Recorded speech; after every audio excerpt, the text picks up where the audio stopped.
I never imagined that the credit card statement spread across my kitchen counter would change the trajectory of my life forever. $200,000 in debt. A number so staggering I had to read it 3 times to believe it. My husband hadn't just betrayed our marriage with my best friend. He'd systematically looted our financial future while I trusted him blindly. The night he walked out, he told me I was too soft for the real world and would never survive this. What he didn't know was that his cruelty would awaken something in me that had been dormant for years.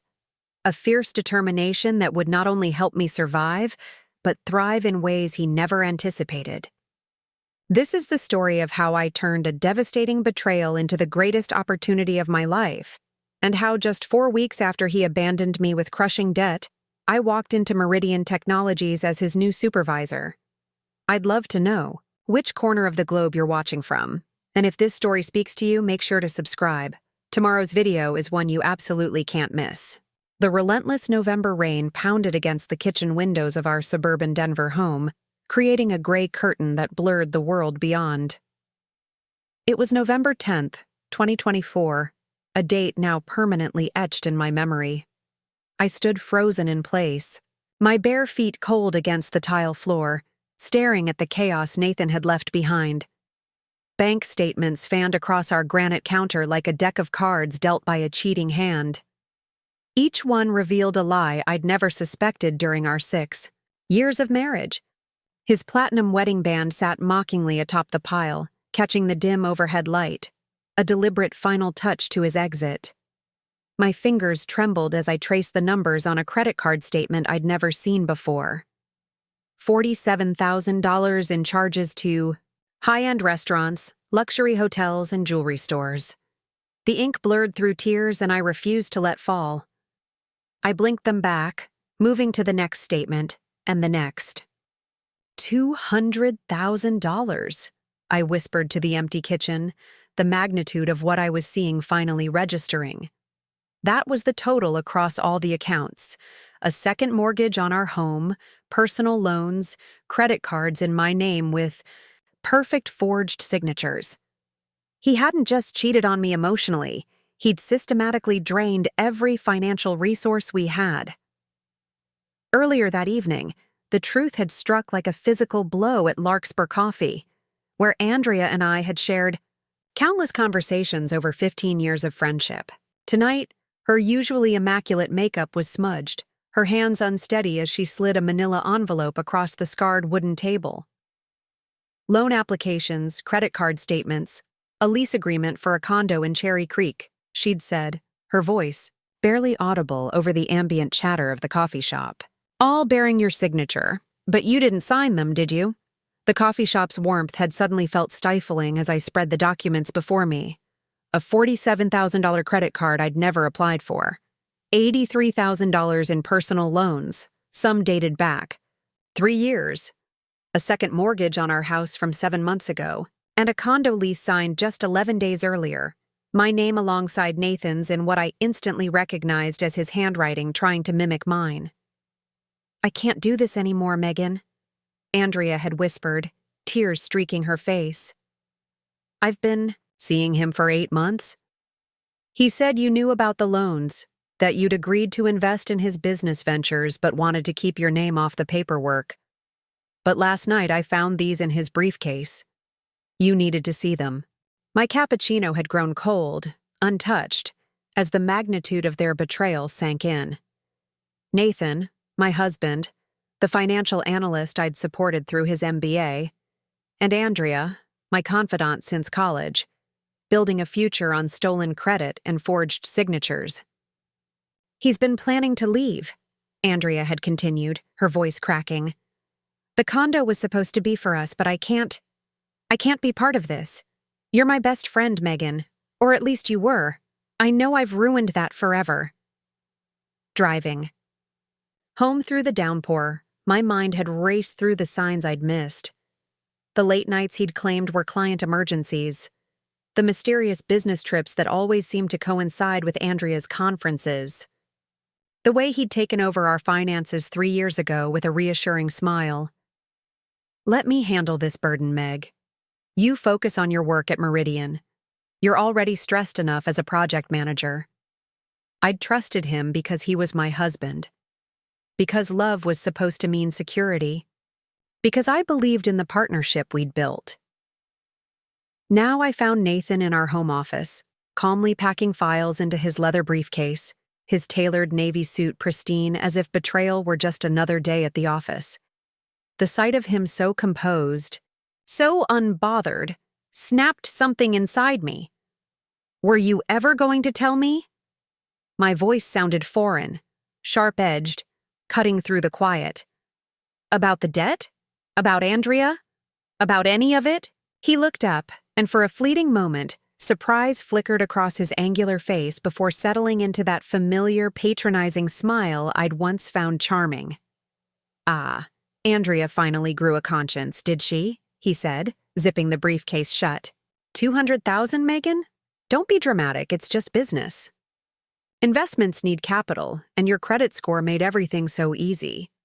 He straightened his blue silk tie in the office mirror, his reflection a portrait of arrogance. Besides, you never cared about the details, always happy to let me handle everything. So trusting, so naive. I gripped the doorframe, the wood biting into my palm. I trusted you because you were my husband. He shrugged, gesturing around our expensively furnished home, the leather sectional, the marble counters, the art on the walls. And that trust built us a beautiful life, didn't it? Did you think your modest project manager salary paid for all this? The truth crashed over me in waves. Every luxury I thought we'd earned together was built on stolen credit and shattered vows. I've moved most of my things to the new place, he continued, casually, as if discussing the weather. You can keep the house. Good luck with the new mortgage. Payment. Maybe this will force you to finally grow a backbone. The business world doesn't reward softness, Megan. I tried to teach you that. He tossed his wedding ring onto the desk, a calculated final jab, and walked out. The front door clicked shut behind him with disturbing gentleness, a quiet period at the end of a 6-year sentence. I sank to the floor, the bank statements scattering around me like fallen leaves. You'll never survive this, he'd said, his words echoing in the empty house. Too soft. Always have been. The woman staring back from the stainless steel refrigerator door looked broken, hair disheveled, eyes hollow. But as I sat there surrounded by evidence of my blind trust, something shifted deep within me. A spark flickered in those hollow eyes, faint but unmistakable. I crawled to the counter, grabbed a fresh legal pad, and began to record every transaction I could recall. Every time Nathan had brushed off my questions, every business trip that, now read as deceit, the doorbell rang, startling me from my fury. Lillian Parker stood on the porch, rain-soaked, her forensic accountant's briefcase in hand. I hadn't called her. Andrea must have. She took one look at the papers strewn across the kitchen and stepped inside, her professional demeanor a lifeline in the chaos. First, she said, opening her laptop, we document everything. Then we fight back. The spark within me flared brighter. Nathan thought he'd destroyed me, but he'd underestimated the woman he'd left behind. This wasn't the end. It was the beginning. Dawn broke over our suburban neighborhood, weak November sunlight piercing the kitchen curtains and casting long shadows across the dining room. The table, once a place for shared meals and laughter, was now a war room, papers taped to the walls, sticky notes forming a timeline of Nathan's betrayal. Lillian and I had worked through the night, takeout containers growing cold as we traced the complex web of financial deceit. He was methodical, Lillian said, her voice tight with controlled anger as her fingers flew across her laptop keys. Started small, a credit card here, a personal loan there, always using your stellar credit score, forging your signature with practiced ease. She pulled up a document, a loan application dated 3 years back, my name signed in Nathan's distinctive slant, attempting to mimic my rounder handwriting. This goes beyond personal finances, Megan, she continued, her expression grim. Some of these patterns. They're the same ones I've seen in corporate fraud cases. Her words sparked something in my mind, a connection clicking into place. I grabbed my own laptop, pulling up financial records from Meridian Technologies, where I'd worked as a project manager for the past 4 years, and where Nathan had recently been promoted to Director of Financial Operations. My eyes scanned the investment summaries, the quarterly reports that had seemed so impressive at company meetings. The similarities were suddenly glaring. The same escalation of risk, the same layering of transactions to obscure intent. "He's doing it there too," I whispered, the realization hitting like a physical blow. "At Meridian, the same techniques, just on a bigger scale." Lillian's expression hardened, her professional resolve sharpening. "Then that's our way in. Corporate fraud leaves a trail, Megan. If he's using these methods at work, we can prove it." We worked faster then, scanning documents, logging every pattern, building a case that went far beyond our broken marriage. By the time the sun fully rose, my dining room walls were a mosaic of evidence, sticky notes linking personal loans to questionable corporate deals, a timeline of deception stretching back years. The chaos of my shattered life lay bare, but within that chaos, a path emerged. I stood, brushing off the exhaustion of the sleepless night, and crossed to the bedroom. In the closet, I pulled out my best suit, the sharp charcoal one Nathan had always said was too severe, too aggressive for my soft personality. I showered, letting the hot water rinse away the numbness, and dressed with purpose. The mirror reflected someone I barely recognized. Sharp lines, steady eyes, a woman forged anew. A lot of love and effort went into bringing this story to life. If you're enjoying it, we'd be so grateful if you'd subscribe to our channel. Now back to where we left off. The trusting wife Nathan had married was gone, replaced by someone who understood that betrayal could be a teacher as much as a wound. Lillian watched me gather the most damning documents into a leather portfolio, her gaze steady. "What's the plan?" she asked, closing her laptop. I zipped the portfolio shut, my voice firm for the first time in days. "First, we go to Meridian's board. They need to know exactly who they've put in charge of their financial operations." I squared, my shoulders, feeling a strange new confidence take root. "Then we rebuild, not just my life, but every system he's corrupted." The morning sunlight painted the room in harsh clarity, illuminating the path forward. Nathan had counted on my silence, my shame, my softness, but in trying to destroy me, he'd awakened something unexpected.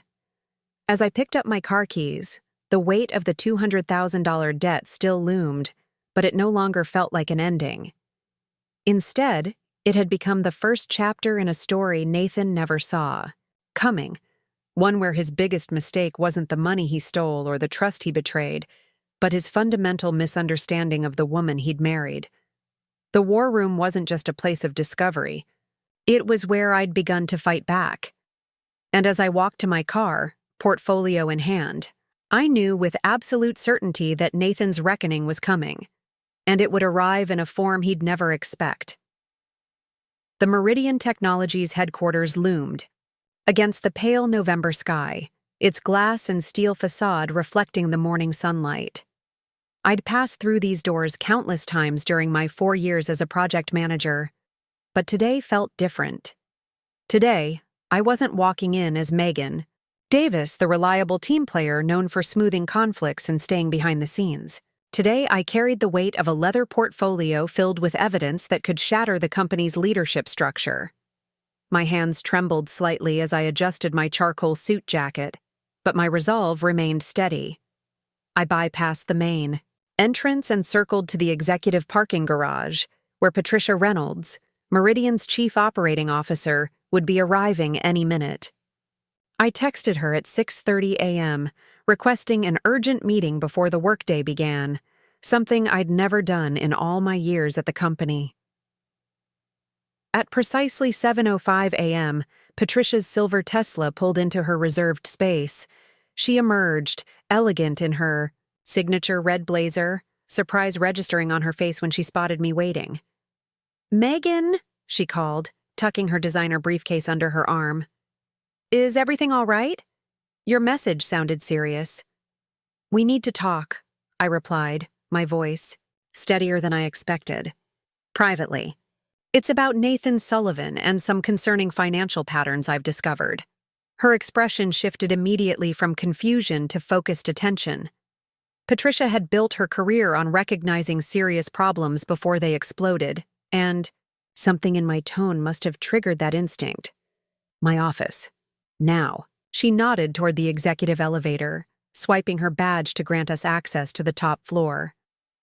Patricia's corner office offered a panoramic view of downtown Denver and the distant Rocky Mountains, but I barely noticed the scenery as I laid out the documents on her glass conference table.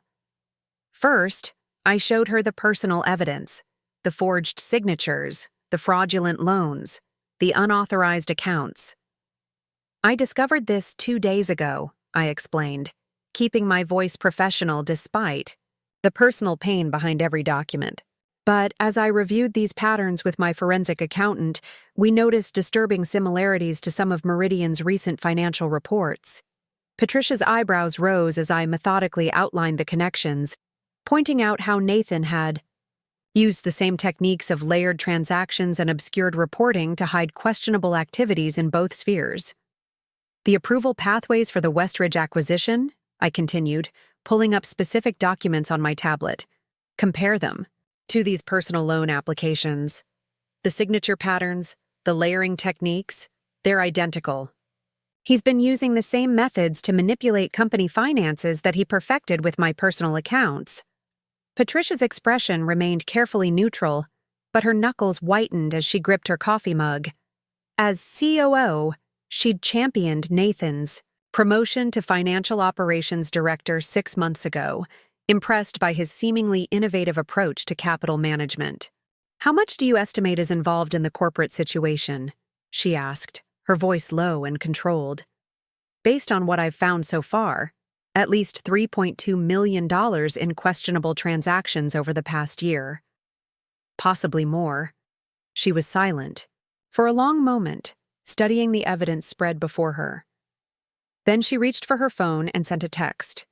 "I'm calling in Terrence from Legal and Marcus from Cybersecurity," she said. "If what you're showing me is accurate, and I believe it, we need to move quickly and carefully." Within 30 minutes, her office had transformed into a command center.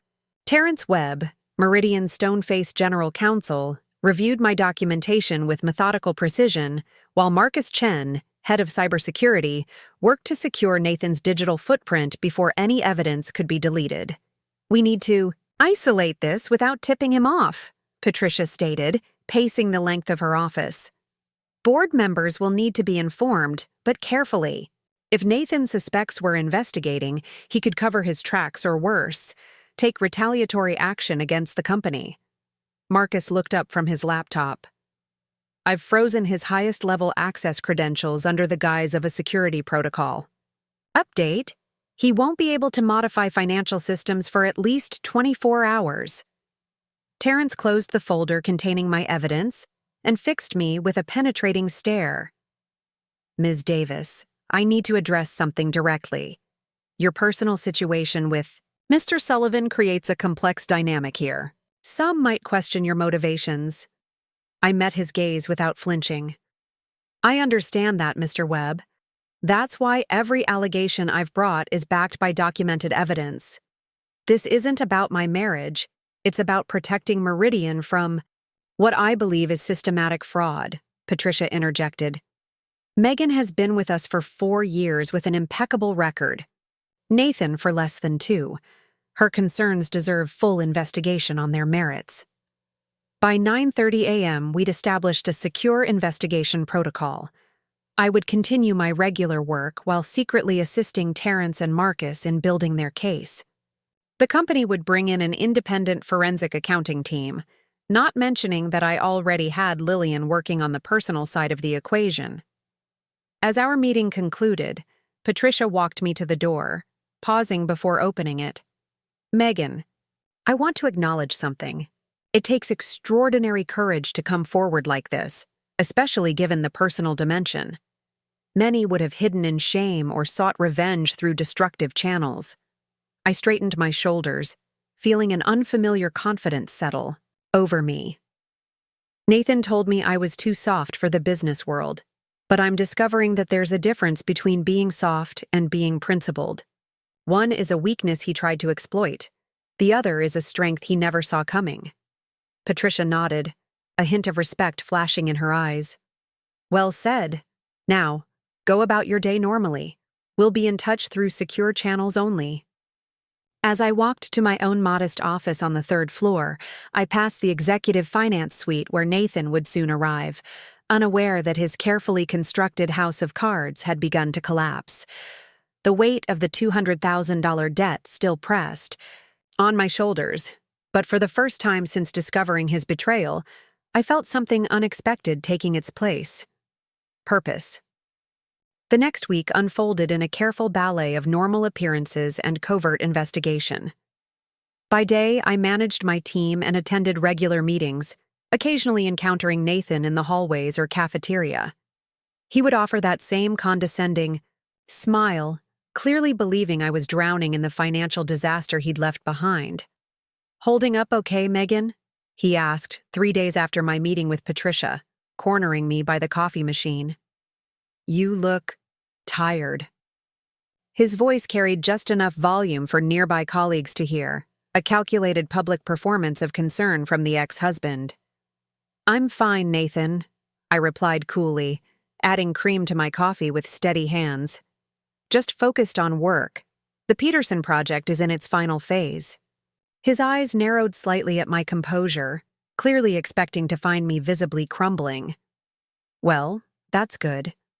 Work can be therapeutic during difficult times."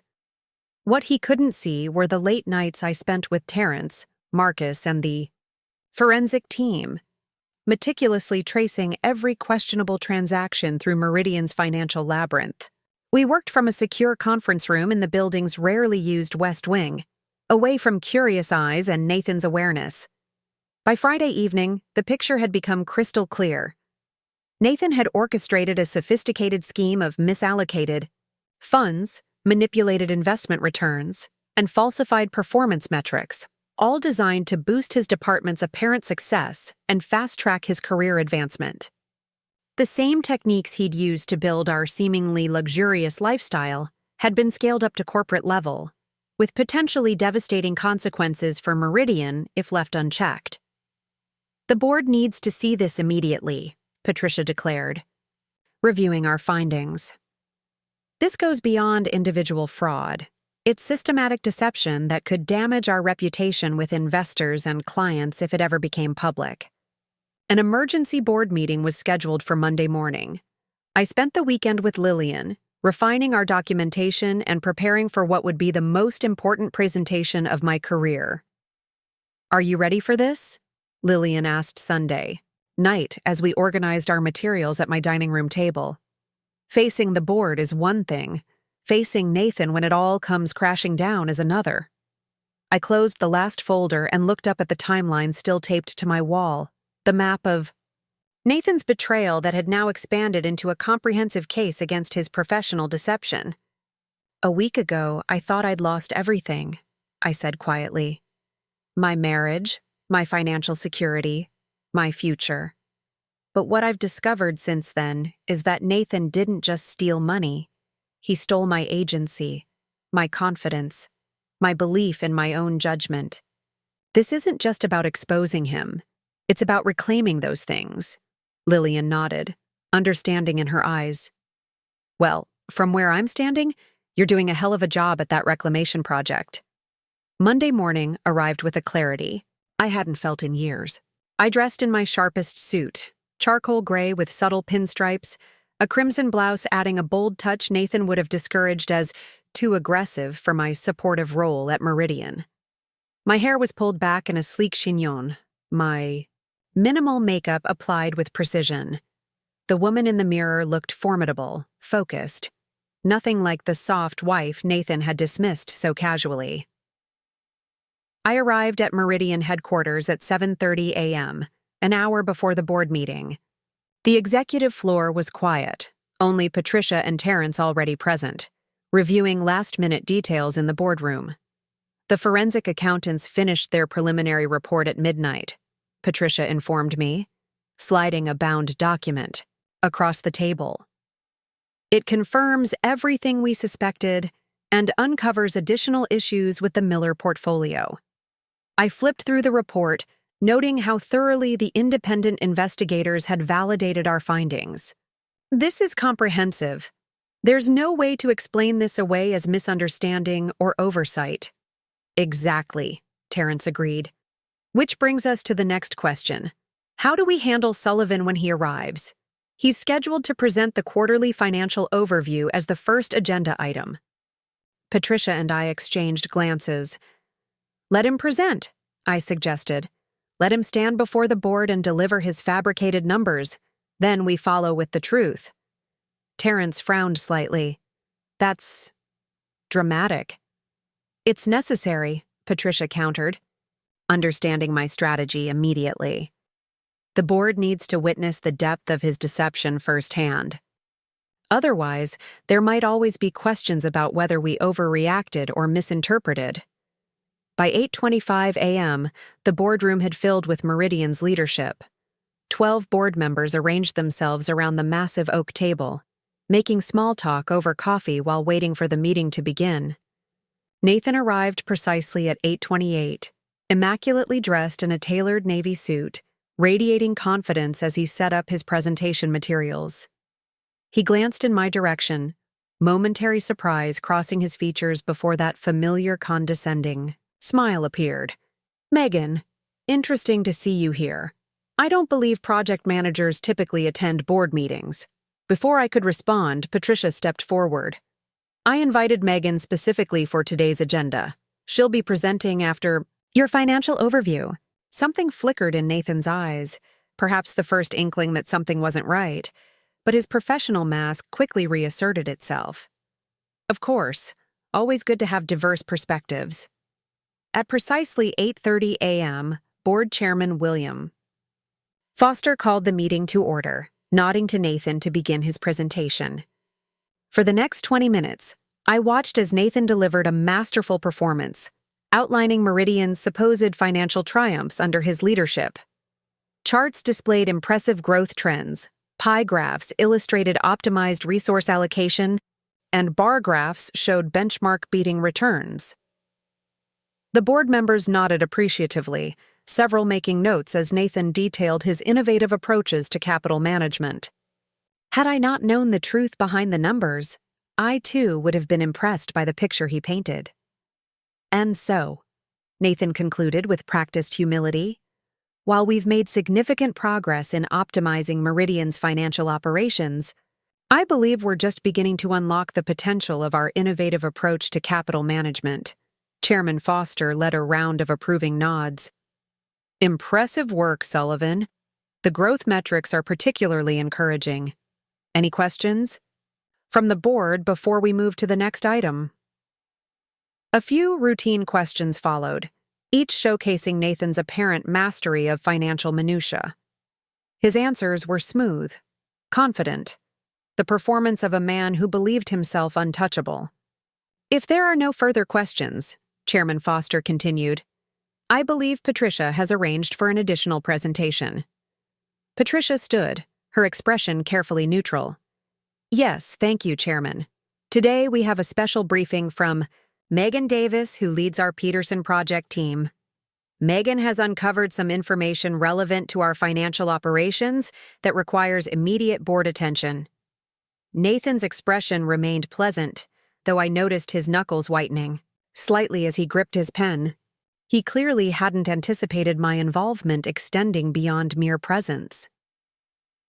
As I moved to the presenter's position, opening my laptop to display the first slide, Nathan leaned back in his chair with that familiar dismissive posture I'd seen countless times at home, the body language of a man preparing to indulge what he assumed would be an unimportant interruption.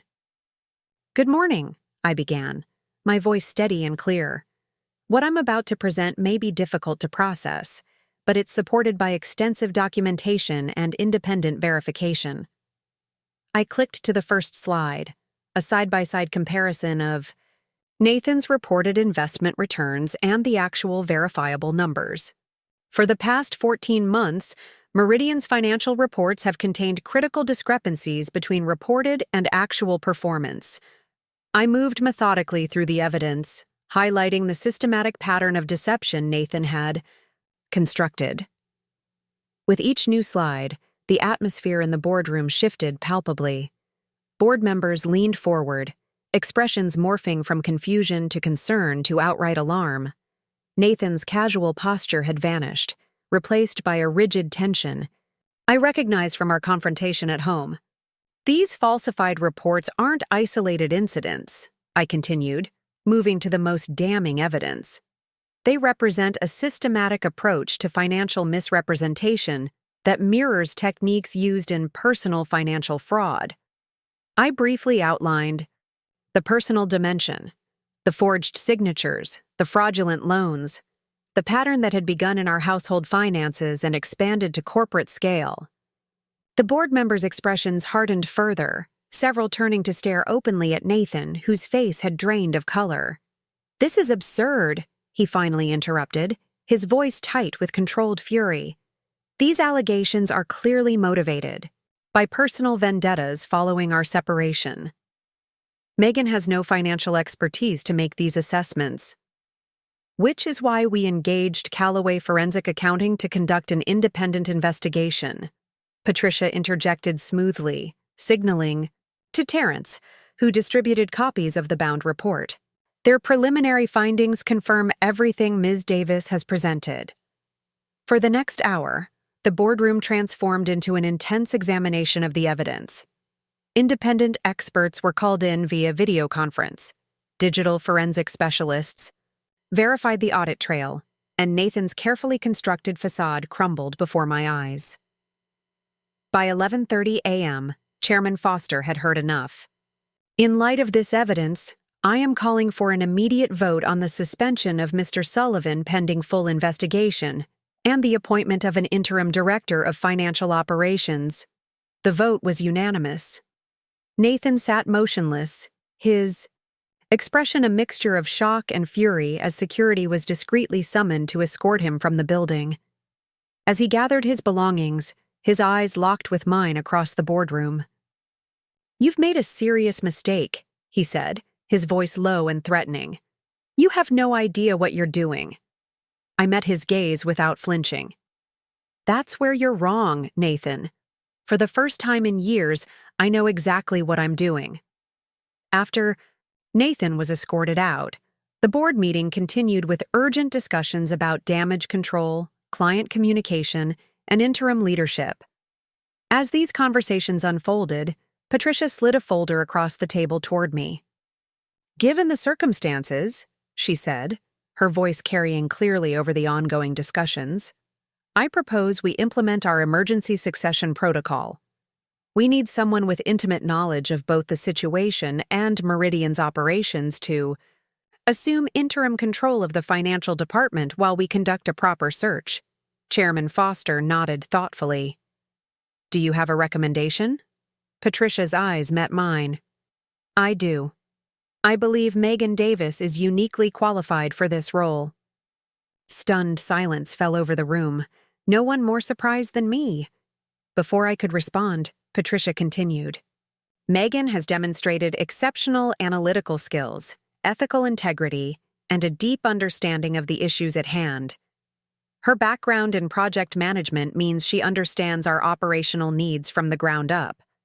Most importantly, she's already proven she can identify and resolve complex problems that others either missed or actively concealed."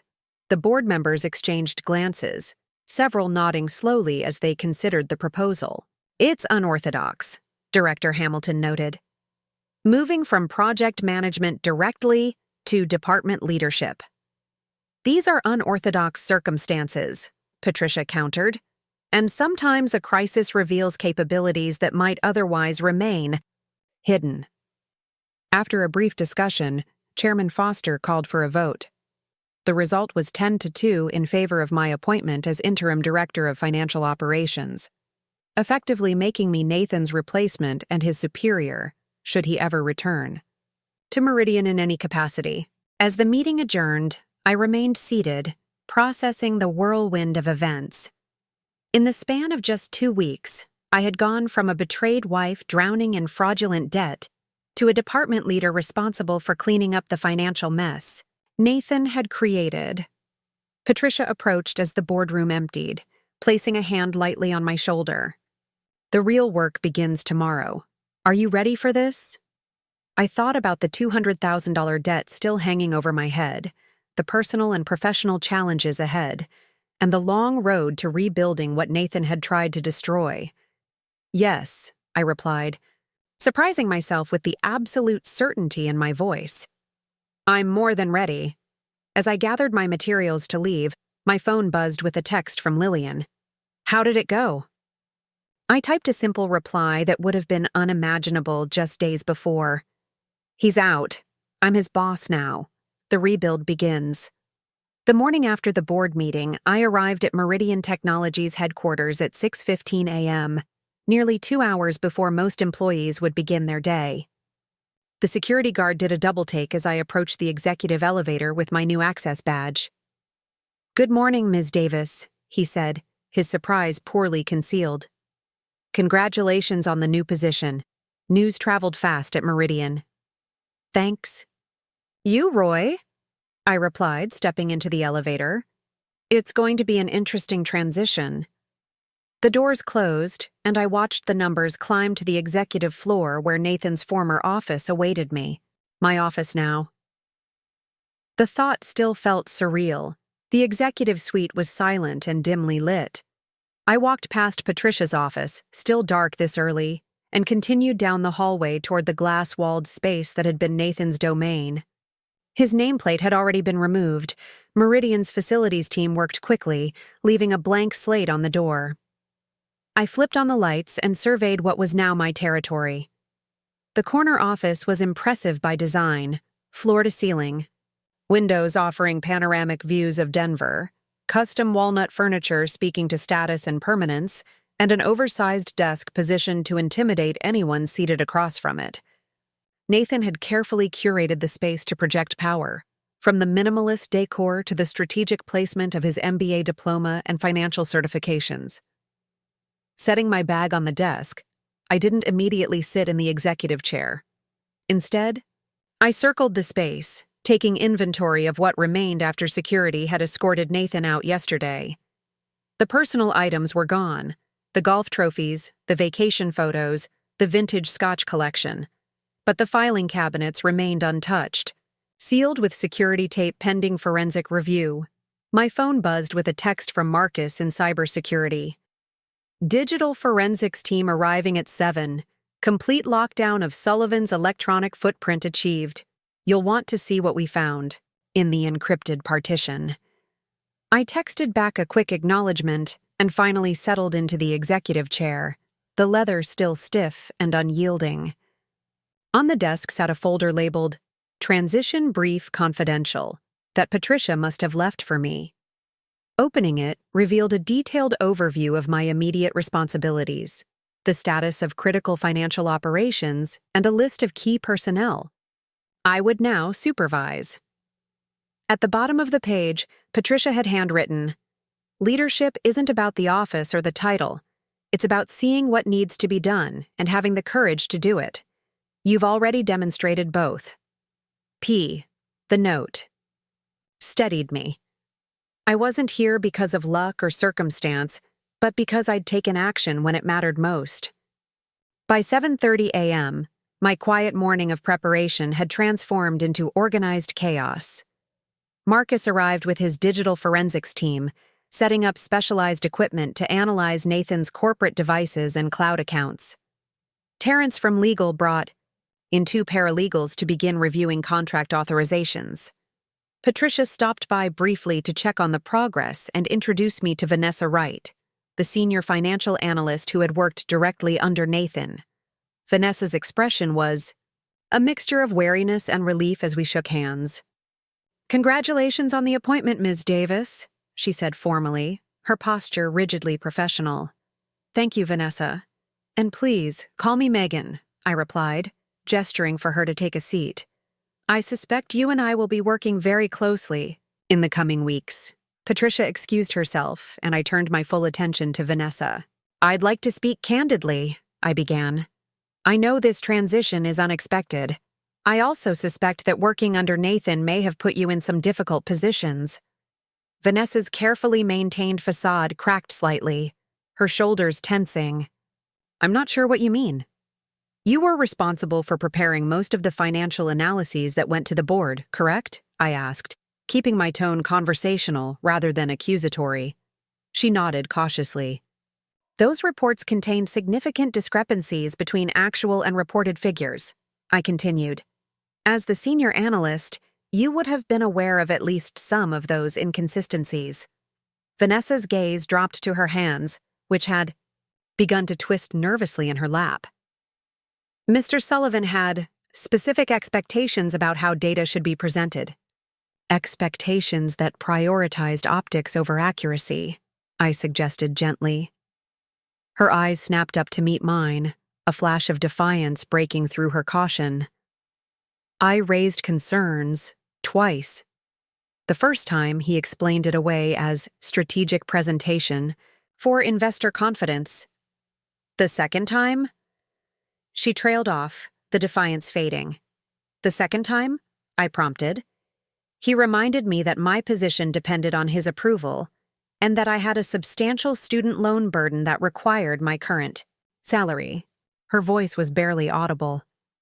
He knew exactly how precarious my financial situation was, how trapped I was. I felt a chill of recognition. Nathan had used the same tactics of financial intimidation professionally that he'd employed in our marriage. But where I had trusted him blindly, Vanessa had recognized the manipulation and feared it. "Vanessa, I want to be absolutely clear about something," I said, leaning forward. "Your job is not at risk for telling the truth.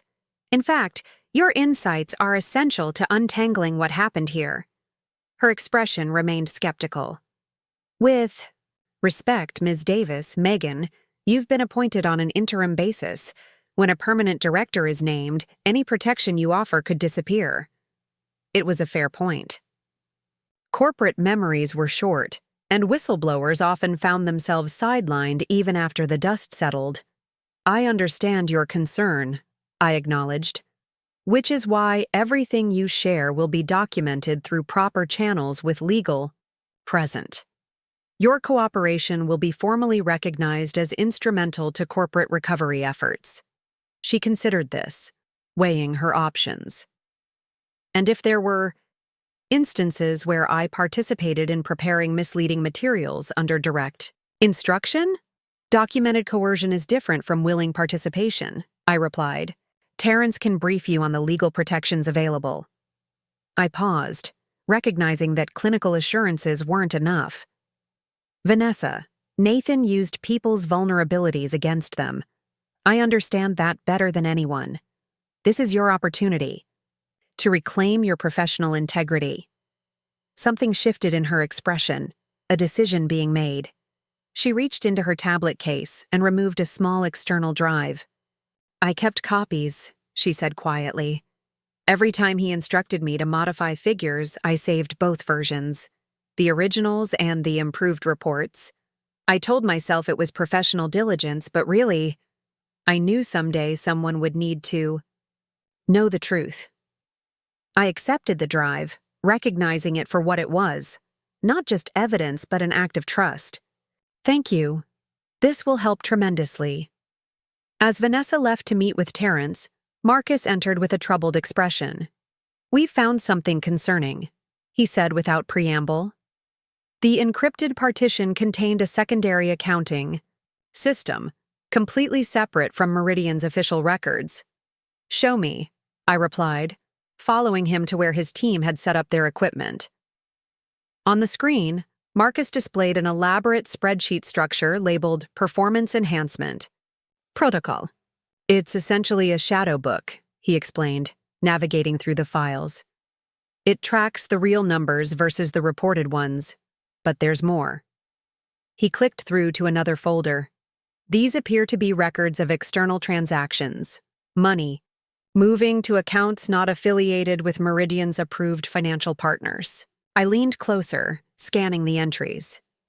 These dates align with the major discrepancies we identified in the quarterly reports. Exactly.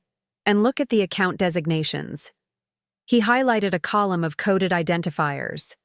We're still working on tracing these, but preliminary analysis suggests they connect to offshore entities. The implications were staggering.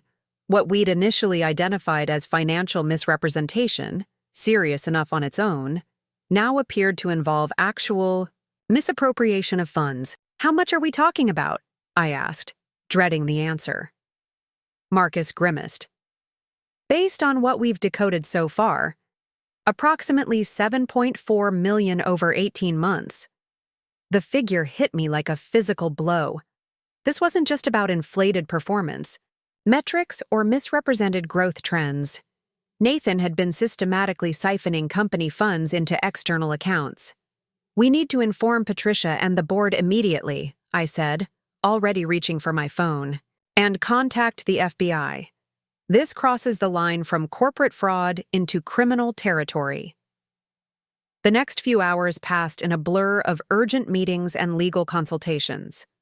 By noon, Meridian had engaged specialized forensic accountants and initiated contact with federal authorities. A crisis management team assembled in the main conference room, mapping out communication strategies for investors, clients, and employees. In the midst of this controlled chaos, Patricia pulled me aside. "There's more," she said in a low voice, guiding me to a quieter corner. Marcus's team found communications between Nathan and 3 other executives at partner firms. The language is coded, but it strongly suggests collusion. The corruption extends beyond Meridian, I realized aloud, the scope of Nathan's deception expanding further. Patricia nodded grimly. The board has authorized a complete security review of all partner relationships and joint ventures initiated. During Nathan's tenure, we need to determine how far this network reaches. As we returned to the conference room, my phone buzzed with a text from Lillian. "Discovered connections between your personal accounts and business entities. Need to meet ASAP." I excused myself and called her immediately. "I've been analyzing the flow of money from your personal accounts," Lillian explained without preamble. "The loans and credit cards Nathan took out in your name? That money didn't just go to luxury purchases or the condo. Significant amounts were transferred to what appear to be business entities, shell companies from what I can tell. And at least 2 of those entities match names I've found in Nathan's personal tax filings from last year." My mind raced to connect the dots. "You're saying he used our personal finances to fund business activities?" "More like he used your stolen credit to capitalize his side ventures," Lillian clarified. "And based on the timing, these transactions align perfectly with his early promotions at Meridian. He was using your money to create the appearance of being independently successful." The picture was becoming clearer and darker by the hour. Nathan hadn't just manipulated company finances. He'd built his entire career on a foundation of deception, using my stolen credit as the initial building blocks. "Forward everything to Terrence Webb in legal," I instructed. "These connections could be crucial to the larger investigation." By late afternoon, the executive floor had transformed into an investigation command center. Teams of specialists worked through financial records, external communications, and partnership agreements. The scale of Nathan's deception seemed to grow with each new discovery. Around 5:30 p.m., Vanessa knocked on my office door, her expression troubled. "I've been reviewing the client management files," she said, taking the seat I offered. "There's a pattern you should see." She opened her laptop and displayed a series of client portfolios.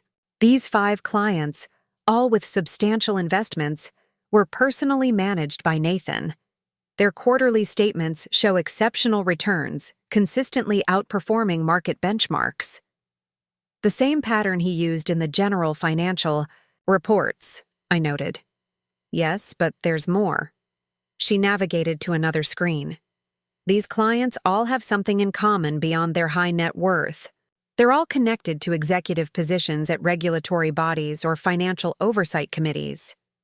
The implication was clear and disturbing. He was cultivating relationships with people who could potentially provide regulatory cover or early warnings about investigations. Vanessa nodded. And providing them with returns that weren't reflected in the actual performance of their investments. Where was the difference coming from? I asked, though I was beginning to suspect the answer.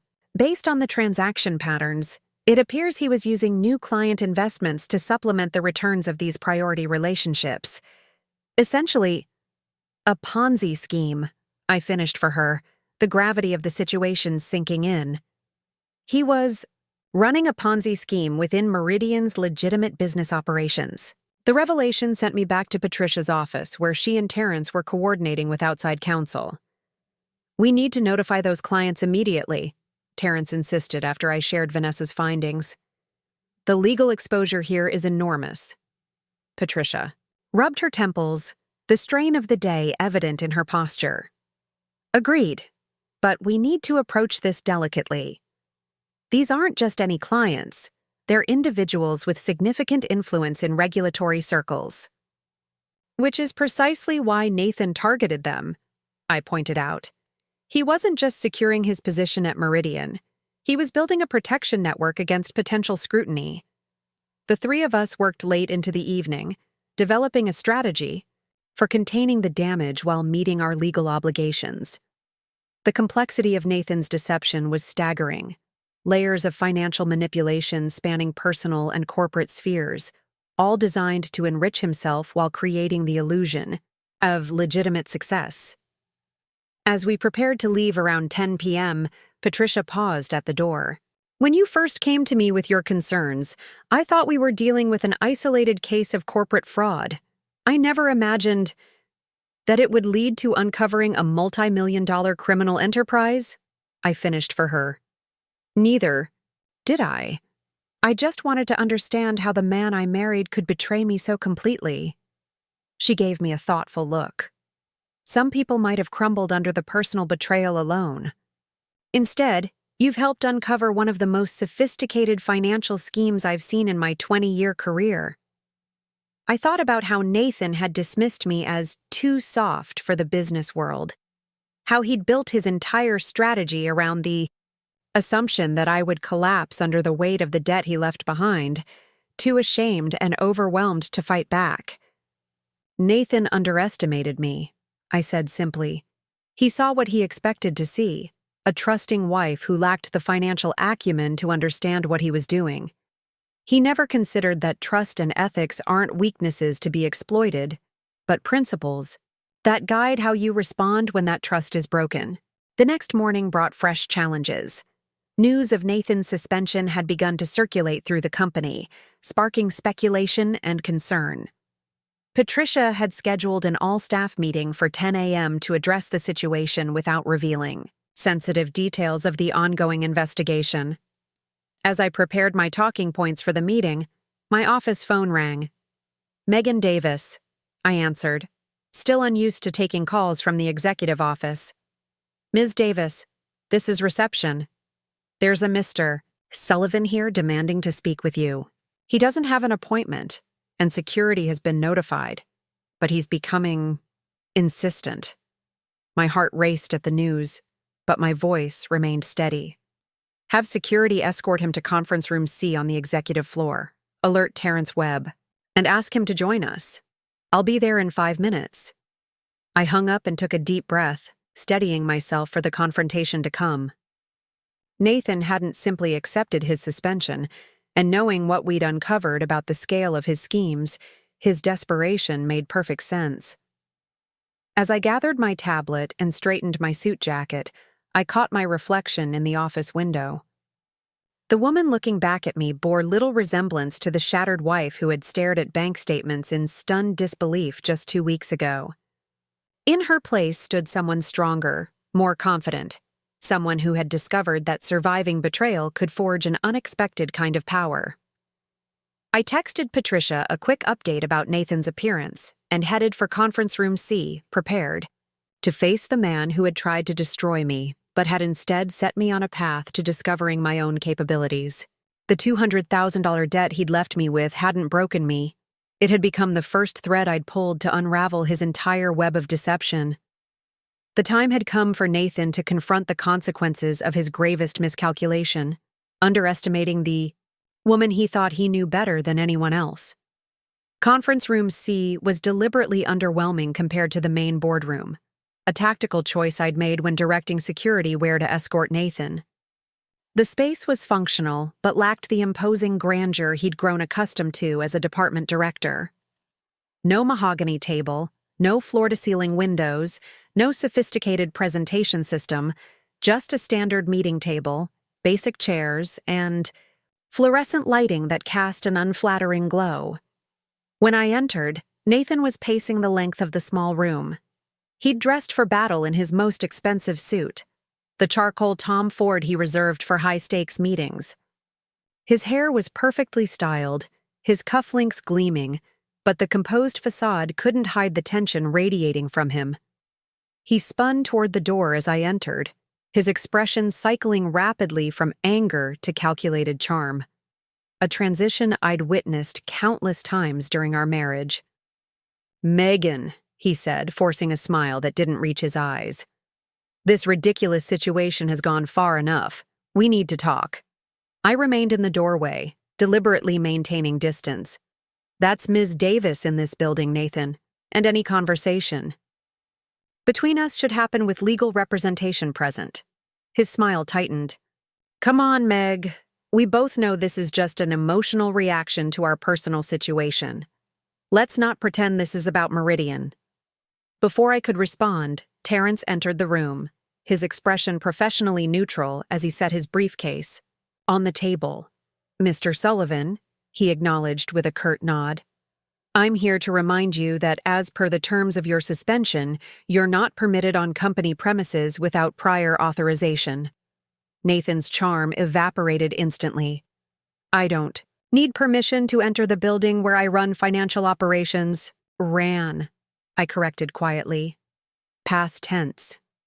His eyes snapped to me, narrowing dangerously. This temporary tantrum by the board doesn't change anything. Once they review the full context of our financial strategy, they'll understand the vision behind the approach.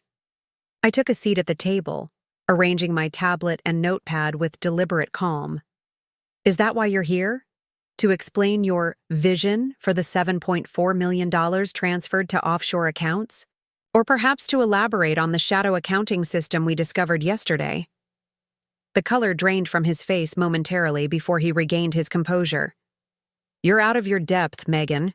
Financial operations at this level involve complexities you can't possibly understand with your limited background." The condescension in his tone was so familiar, it almost made me smile. It was his default defense, dismissing my intelligence, my capabilities, my understanding of the real world. "That's an interesting perspective," I replied evenly. "Perhaps you'd care to explain these complexities to the FBI Financial Crimes Division. They've expressed particular interest in the performance enhancement protocol files." Nathan's expression hardened as he realized the extent of what we'd uncovered. He turned to Terrence, switching tactics. "This is a clear conflict of interest. My estranged wife has manipulated her way into a temporary position to exact personal revenge. The board cannot seriously—" "The board made its decision based on evidence independently verified by forensic accountants," Terrence interrupted. "Ms. Davis disclosed the personal connection fully, and the investigation findings stood on their own merits." Nathan slammed his palm on the table. "This is absurd. I built that department from nothing. 3 years of strategic innovation, relationship building, with key clients." "Relationship building," I interjected. "Is that what you call providing artificially inflated returns to clients with regulatory connections? Or is that just another financial complexity I wouldn't understand?" His eyes widened slightly, another piece of his scheme exposed. For a moment, genuine surprise registered on his face, quickly replaced by calculation. He hadn't expected us to uncover that layer so quickly. "You've always been emotional, Megan," he said, his voice softening to the patronizing tone he'd used whenever he thought I was being irrational during our marriage. "This vindictive campaign might feel satisfying now, but think about the damage you're doing to Meridian, to client relationships I've spent years cultivating." I recognized the tactic immediately.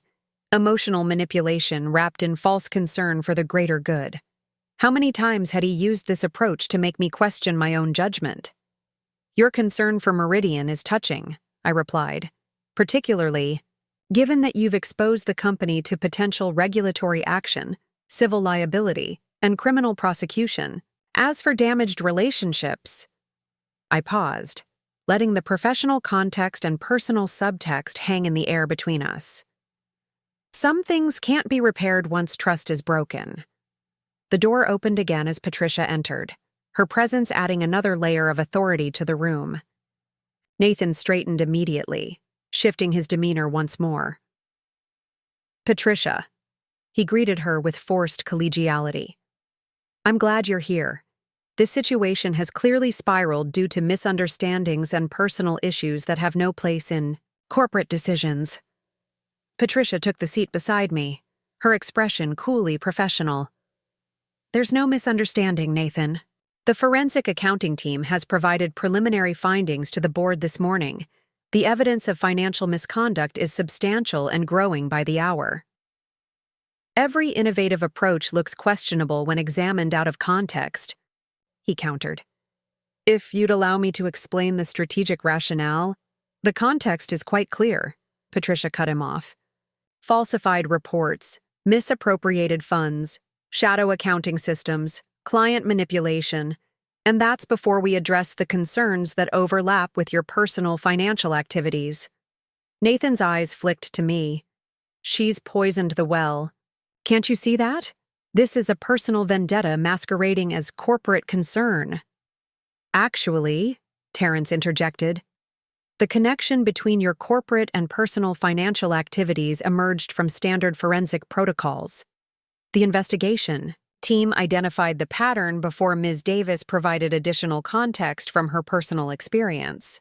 I watched Nathan carefully, noting the subtle shift in his posture as he processed that his usual tactics weren't working. His assumed superiority, his dismissal of my capabilities, his attempts to frame me as emotional and vindictive, none of it was gaining traction in this room. "What do you want?" he finally asked, his voice hardening as he abandoned the charm offensive. "That's not how this works," Patricia replied. "This isn't a negotiation. The investigation will continue to its conclusion. The board will make decisions based on findings, not bargaining." Nathan's expression darkened. "You have no idea who you're dealing with. The connections I've built, the relationships that keep Meridian competitive. You think those clients are loyal to the company? They're loyal to me."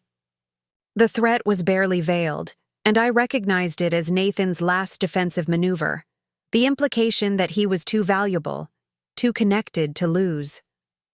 "Those connections will be particularly interested in how their investments have been manipulated," I noted calmly, "especially the ones whose regulatory positions could be compromised by their association with fraudulent returns."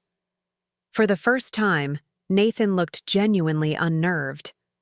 His carefully constructed world was unraveling, and the tools he'd always relied on, charm, intimidation, gaslighting, were proving ineffective. "This isn't over," he said, rising abruptly. "None of you understands what you're dealing with." Patricia stood as well. "Security will escort you from the building, Mr. Sullivan.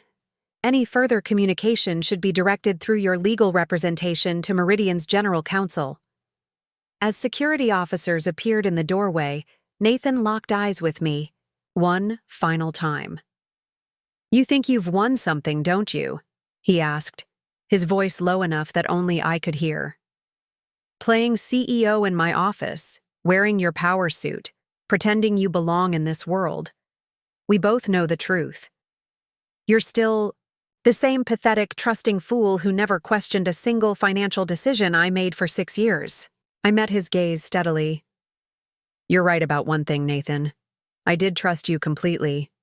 That was my mistake. But it's not one I'll ever repeat, with you or anyone else. As security led him away, I remained seated, my outward composure masking the emotional turbulence within. Facing Nathan, not as his devastated wife, but as the executive who had exposed his crimes, had required every ounce of strength I possessed. Patricia waited until Nathan was gone before speaking. You handled that remarkably well. I exhaled slowly, allowing myself a moment of honesty. It was challenging.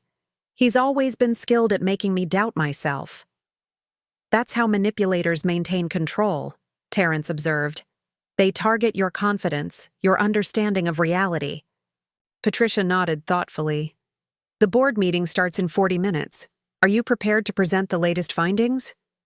As ready as I can be, I replied, gathering my materials. Though I suspect we've only scratched the surface of what will eventually uncover. The board meeting was a sobering affair. The initial shock of Nathan's suspension had given way to growing alarm as the full scope of his deception became clear. I presented the latest findings methodically, supported by Vanessa's detailed financial analyses and Marcus's digital forensics report. Based on what we've uncovered so far, I concluded, we believe the financial impact includes approximately $7.4 million in misappropriated funds, potential liability to manipulated clients that could exceed $12 million, and regulatory penalties that are difficult to estimate at this stage. Chairman Foster removed his glasses, rubbing the bridge of his nose tiredly. In your assessment, Ms. Davis, how much deeper does this go? Are we looking at the full extent of the damage, or merely the tip of the iceberg? It was a crucial question, one that would shape Meridian's response strategy and public positioning. I believe we're still in the early stages of discovery, I answered honestly. The investigation has already revealed multiple layers of deception, each more sophisticated than the last. Nathan Sullivan constructed this system over several years, embedding it within legitimate operations to avoid detection. Based on the patterns we're seeing, I anticipate we'll uncover additional affected accounts and external connections. Director Hamilton leaned forward. And the regulatory implications? Sullivan implied he had relationships with oversight officials. We've identified 5 clients with regulatory positions who received artificially enhanced returns, I confirmed. The FBI has been notified, and they're coordinating with the SEC on appropriate next steps. We're cooperating fully while working to protect Meridian's legitimate operations and reputation. The discussion continued for over 2 hours, with the board grappling with both immediate crisis management and longer-term recovery strategies. Throughout the meeting, I felt the weight of their scrutiny, not just of the situation, but of me. I'd been thrust into a leadership position under extraordinary circumstances, and they were still assessing whether I was equal to the challenge. As the meeting concluded, Chairman Foster addressed me directly. Ms. Davis, the board appreciates your thoroughness and transparency during this difficult time. Your interim appointment will continue through the investigation phase, with a performance review in 60 days to determine next steps. I nodded my acknowledgement. Thank you, Mr. Chairman. I understand the provisional nature of the role and the importance of stabilizing operations during this critical period. As board members gathered their materials and departed, Patricia remained behind. 60 days is standard procedure, she said once we were alone. But between us, you've already impressed several key directors. If you continue on this trajectory, the interim label could become permanent. The possibility sent a mixture of excitement and trepidation through me. Just weeks ago, I'd been a mid-level project manager with no aspirations to executive leadership. Now I was contemplating a permanent position at the highest levels of corporate management. One day at a time, I replied, gathering my notes. Right now, I'm focused on containing the damage and rebuilding trust, both inside and outside the company. Patricia smiled knowingly. That's exactly the approach that's impressing them. No power plays, no political maneuvering, just focused problem-solving and steady leadership. By late afternoon, word of Nathan's forcible removal from the building had spread throughout Meridian, adding a new layer of drama to the already tense atmosphere. As I returned to my office, still feeling strange to think of it as mine, Vanessa intercepted me in the hallway. "There's something you need to see," she said, her expression troubled. It couldn't wait until morning. In my office, she connected her laptop to the display screen and pulled up an email thread. This came through. "The financial operations shared account about an hour ago. It's from Westford Capital." Westford was one of Meridian's largest clients, with over $30 million in managed investments. The email displayed on screen was from their chief investment officer, expressing serious concerns about account management following Nathan's suspension. "They're threatening to pull their entire portfolio," Vanessa explained. "And they're not the only ones. 3 other major clients have called with similar concerns." I scrolled through the message, noting the specific language. Given our long-standing relationship with Nathan Sullivan, who has consistently delivered exceptional results, we are deeply concerned about continuity of service and strategy under interim leadership. The timing and wording were too perfect to be coincidental. Nathan's making good on his threat, I realized aloud. He's reaching out to his client network, trying to trigger a mass exodus. Vanessa nodded grimly. That's what I thought too. If these 4 major clients withdraw, others will follow. It could trigger a run that would devastate Meridian regardless of how the fraud investigation turns out. It was a calculated move, one that demonstrated just how far Nathan was willing to go. He'd rather see Meridian collapse than survive without him at the helm. "We need to coordinate with Patricia and the client relations team immediately," I said, already reaching for my phone. "And I want detailed analyses of every account Nathan personally managed. If he's reaching out to clients, we need to know exactly what he might be telling them and what they might find if they scrutinize their own returns too closely." As Vanessa hurried to compile the information, I paused by the window, watching the late afternoon sun glint off neighboring buildings. Nathan's parting words echoed in my mind.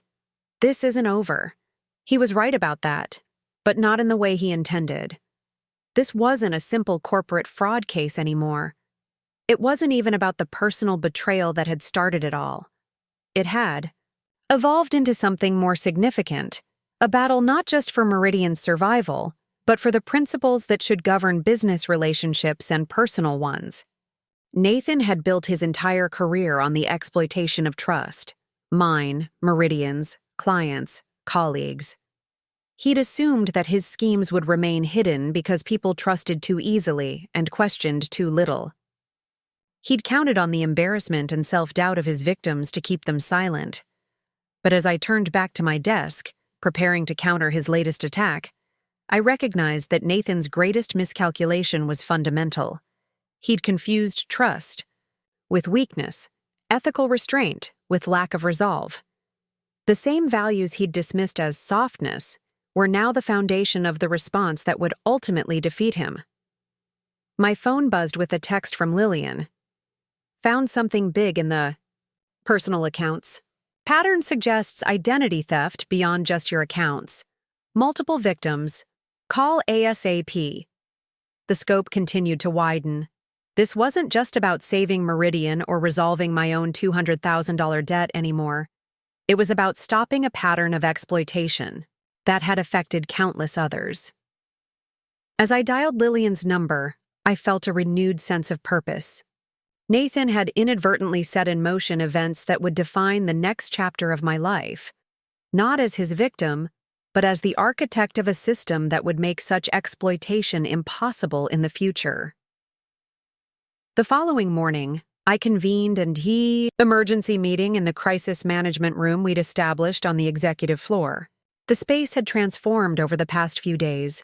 Walls covered with client relationship maps, financial flow diagrams, and timelines of Nathan's activities. The atmosphere was tense but focused as our expanded team assembled. Patricia, Terrence, Marcus, Vanessa, and now Ryan Blackwell, Meridian's veteran head of client relations.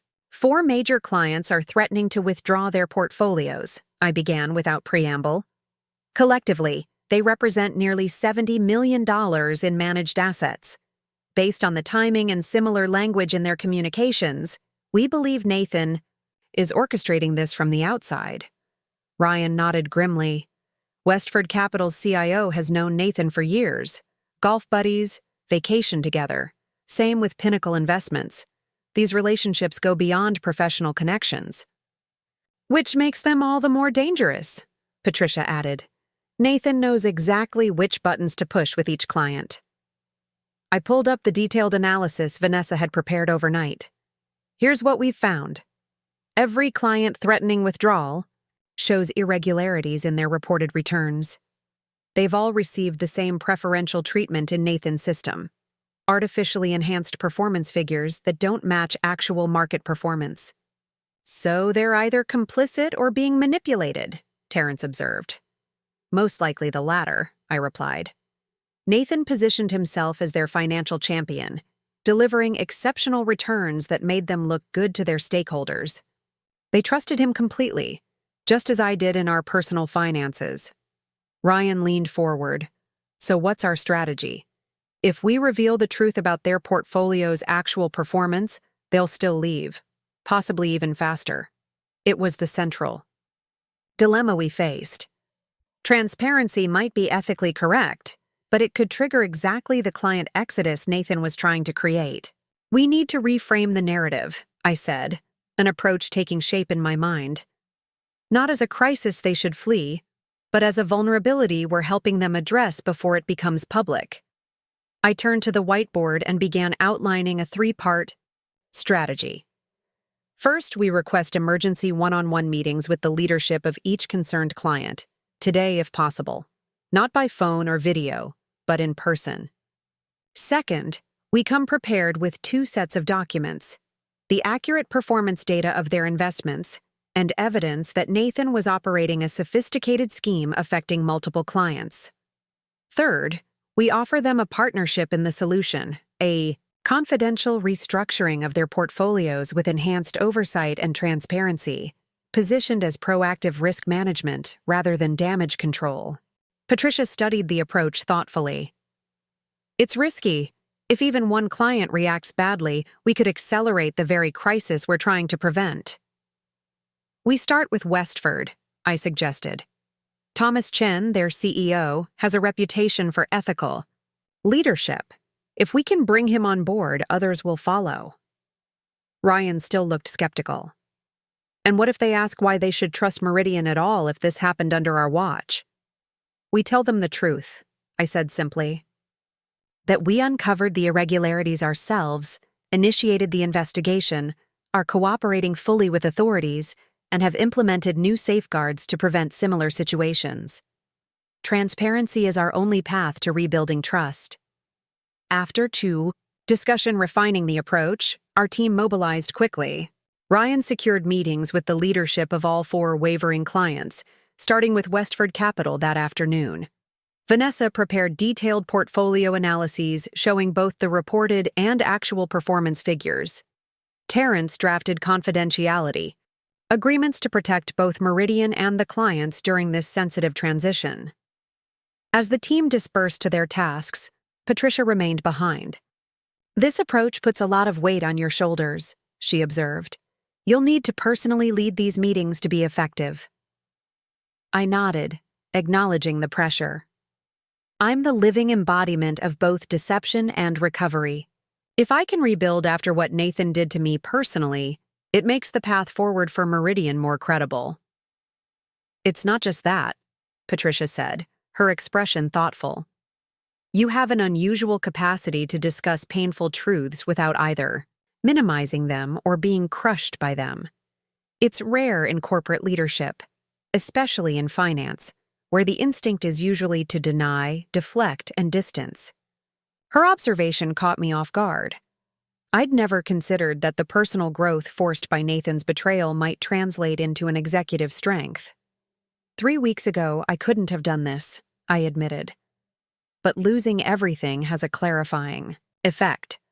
When your worst fears materialize and you survive, it changes your relationship with truth and vulnerability. At 2:30 p.m., I stood in Meridian's VIP reception area as Thomas Chen, CEO of Westford Capital, arrived with his chief investment officer, Sandra Miller. Thomas was a Silicon Valley veteran who had built and sold 2 tech companies before moving into investment management. His reputation for both innovation and integrity made him the ideal first candidate for our approach. "Ms. Davis," he greeted me with reserved professionalism, "this is an unexpected development. I've known Nathan Sullivan for nearly 5 years." "Thank you for coming on such short notice, Mr. Chen," I replied, leading them to our executive conference room where Ryan waited with our materials. "I believe after our discussion, you'll understand why this meeting couldn't wait." Once seated, I began directly. Westford Capital has been a valued Meridian client for 7 years. The relationship has been profitable for both parties. At least, that's what the reported figures indicate. However, recent internal reviews have uncovered discrepancies that affect your portfolio specifically, and we felt an ethical obligation to bring this to your attention immediately and confidentially. Sandra. Miller tensed visibly. "What kind of discrepancies?" Rather than answering verbally, I slid a folder across the table containing 2 sets of performance reports. The enhanced figures Nathan had provided them, and the actual market performance of their investments. The documents on the left are what you've received quarterly for the past 18 months, I explained. The documents on the right represent the actual performance based on verifiable market activity. Thomas opened the folder, his expression remaining neutral as he methodically compared the 2 sets of figures. Sandra leaned in, her composure slipping as she absorbed the significant gaps between reported and actual returns. "This can't be right," she said, her voice tight with a controlled alarm. "These differences would mean our annual reports to shareholders contain material misstatements." "We understand the serious implications," I acknowledged. "That's why we're addressing this privately before any regulatory bodies become involved with your specific portfolio." Thomas looked up from the documents, his gaze piercing. How was this possible? Westford has its own verification protocols. I nodded to Ryan, who opened a second folder containing flowcharts detailing Nathan's methodology. Mr. Sullivan implemented what we now understand was a sophisticated system of layered transactions and documentation. The verification points you would normally check were carefully managed to show consistent data across platforms. Thomas studied the diagrams, his background in technology allowing him to quickly grasp the mechanics of the deception. And Meridian's own oversight. How did this escape detection for over a year? This was the crucial moment, the question that could either build a foundation for renewed trust or collapse our entire strategy. Mr. Sullivan's system extended beyond client portfolios into Meridian's internal reporting, I explained.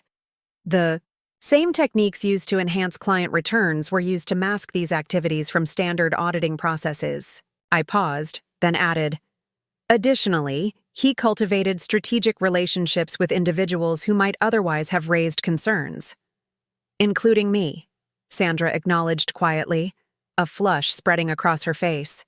"He always had reasonable explanations for any questions I raised, always backed by documentation that seemed impeccable." Thomas turned to me, his expression hardening. "Why are you the one delivering this news, Ms. Davis? Where is Meridian's CEO or the board chairman?" Here was the personal element I'd prepared for, the connection that made my presence both unusual and necessary. "I'm leading this disclosure for 2 reasons," I replied evenly. "First, as interim director of financial operations, I'm now directly responsible for restoring integrity to all affected systems and relationships. Second, I have unique insight into Mr. Sullivan's methods because I was personally impacted by similar activities in our private finances. He left me with $200,000 in fraudulent debt using the same techniques he employed here at Meridian. Thomas's eyebrows rose slightly, the first crack in his composed exterior. You're his ex-wife, I confirmed, which is why I understand better than anyone both the shock you're feeling and the path forward through this situation. For a moment, the room was silent as Thomas processed this information. Then, unexpectedly, he gave a short, humorless laugh. Well, that explains why this meeting feels different from every corporate damage control session I've ever attended. You actually understand the stakes. Completely, I agreed. Both professionally and personally. Which brings me to why we're here. Meridian is offering Westford a partnership in addressing this situation that protects both our interests while ensuring transparency going forward. I outlined our proposed approach: a confidential restructuring of their portfolio with enhanced verification protocols, full disclosure of actual performance metrics, and a collaborative strategy for adjusting investor communications to manage the transition without triggering market panic. This isn't about covering up what happened, I emphasized. It's about responsible disclosure that allows for correction without unnecessary collateral damage to either Westford or Meridian. Thomas and Sandra exchanged glances, some unspoken communication passing between them. What about the other affected? Clients? Thomas asked finally. Are we the only ones having this conversation? You're the first, I acknowledged. We have meetings scheduled with 3 other major clients today and tomorrow. We started with Westford because of your company's reputation for ethical leadership in the industry. Frankly, your response will influence our approach with others. It was a calculated risk, appealing to Thomas's well-known desire to set standards rather than follow them. His expression suggested the approach had resonated. I appreciate the candor, Ms. Davis, he said after a moment's consideration. Most companies would have tried to obscure their former executives' involvement or minimize the impact. Your directness suggests Meridian may be serious about reform. Reform isn't strong enough, I replied. What we're implementing is a complete transformation of our financial oversight systems, transparency protocols, and corporate culture. Nathan Sullivan exploited vulnerabilities in all 3 areas, and addressing only the technical aspects would leave us exposed to similar situations in the future. Thomas nodded slowly, then turned to Sandra. We'll need our independent auditors to verify everything before making any decisions. We anticipated that, Ryan interjected, sliding forward a 3rd folder. This contains access credentials to a secure data room with all relevant transaction records, audit trails, and evidence of the manipulation. Your team can begin verification immediately. By the end of the 2-hour meeting, we'd established a framework for moving forward. Westford would maintain their relationship with Meridian pending verification of our findings, and we would collaboratively develop a transition plan to address the actual performance of their investments. As Thomas and Sandra prepared to leave, Thomas paused. One last question, Ms. Davis. What happens to Nathan Sullivan now? The evidence has been turned over to federal authorities, I replied. The investigation is ongoing, but based on what we've uncovered so far, criminal charges appear likely. Thomas studied me for a moment. That can't be easy, regardless of what he did. It's not easy, I said. It's about right. For everyone he deceived, including me. After they departed, Ryan turned to me, his expression a mixture of relief and amazement. That went better than I could have hoped. When Sandra saw those performance gaps, I thought we were finished. People can handle difficult truths if they're delivered with respect and accompanied by a credible path forward, I replied, gathering my notes. We still have 3 more clients to meet with today and tomorrow. And if they don't all react as reasonably as Thomas Chen? Ryan asked. Then we adjust our approach based on what we learn, I said simply. But we don't compromise on transparency. That's the one thing Nathan counted on never happening. People choosing painful truth over comfortable deception. The next 36 hours unfolded in a blur of high-stakes meetings, tense negotiations, and carefully managed disclosures. By Friday afternoon, all 4 wavering clients had agreed to maintain their relationships with Meridian under enhanced oversight arrangements. Thomas Chen had proven pivotal. After verifying our information, he personally called 2 other CEOs to vouch for our approach. As I returned to my office after the final client meeting, Patricia was waiting with news that shifted our focus back to the personal dimension of Nathan's schemes.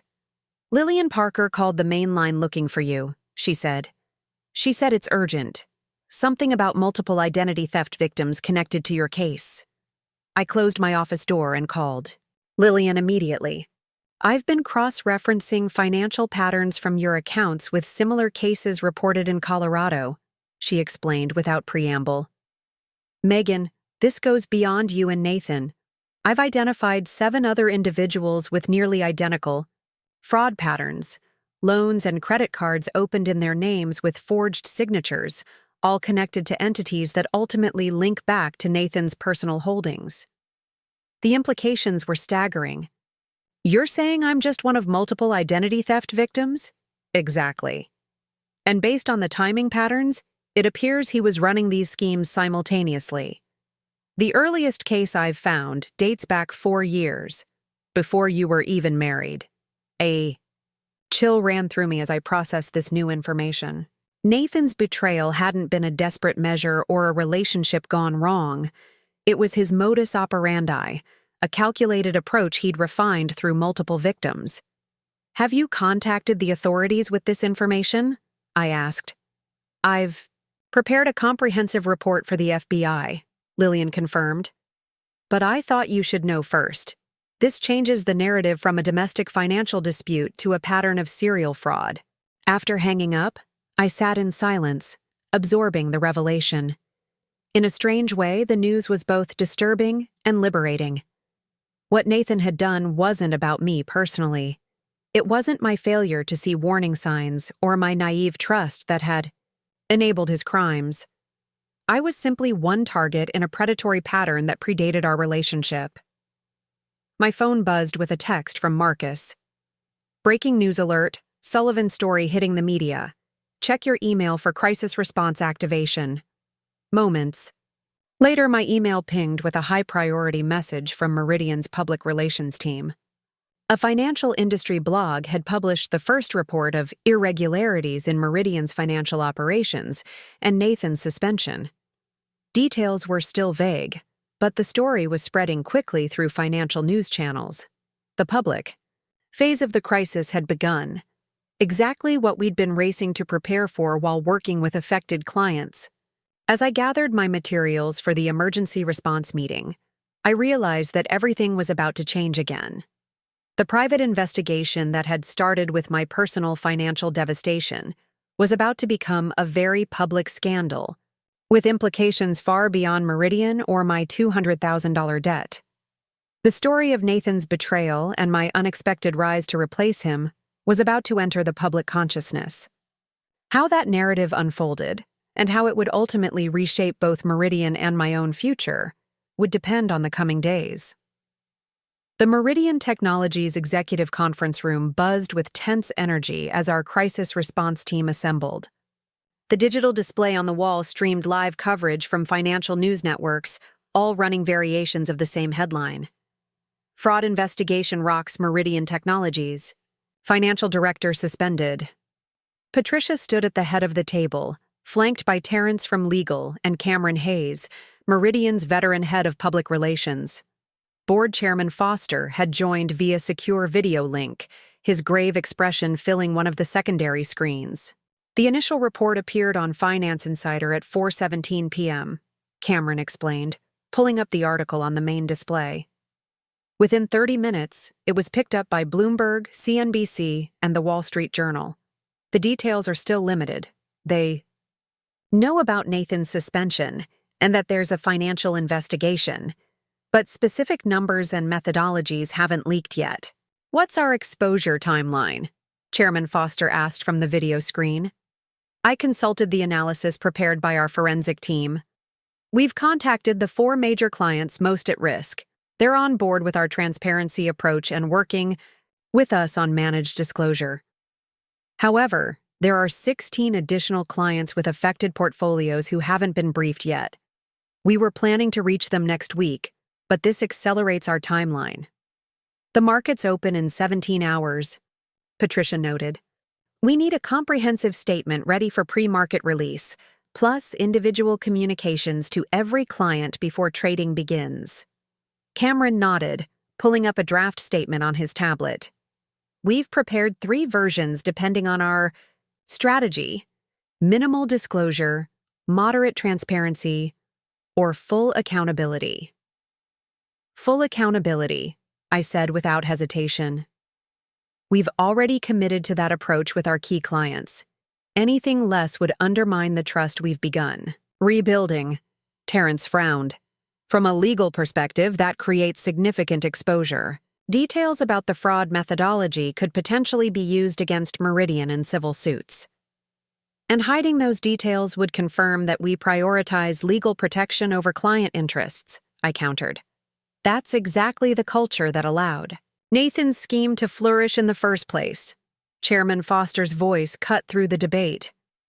Ms. Davis is right. Meridian's long-term survival depends on demonstrating a fundamental change in how we operate.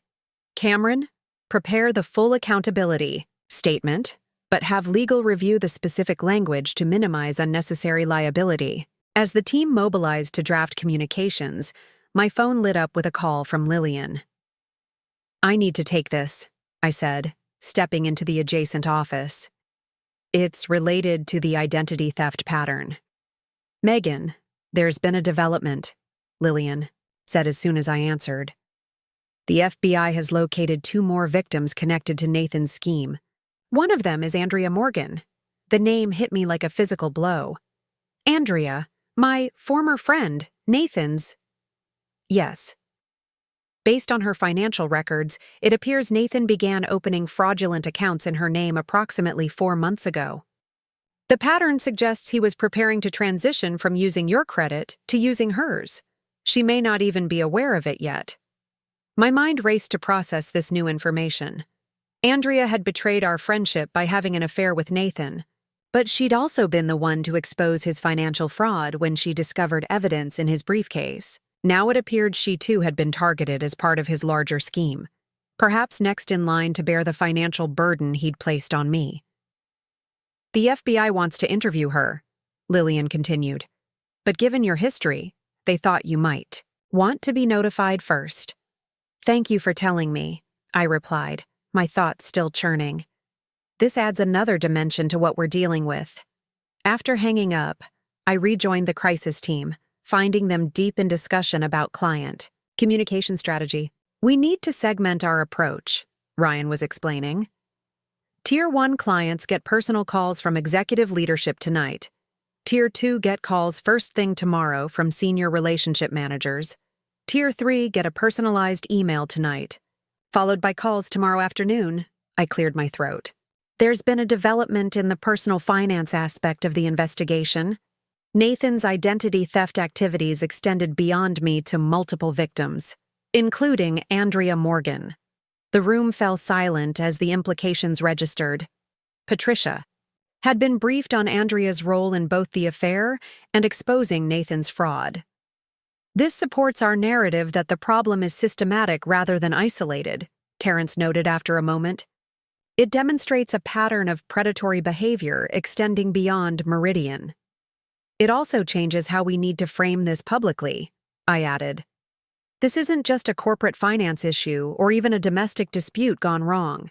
It's a sophisticated, criminal enterprise that targeted multiple individuals and institutions. Cameron studied me thoughtfully. You're suggesting we position Meridian as one of many victims rather than the primary enabler.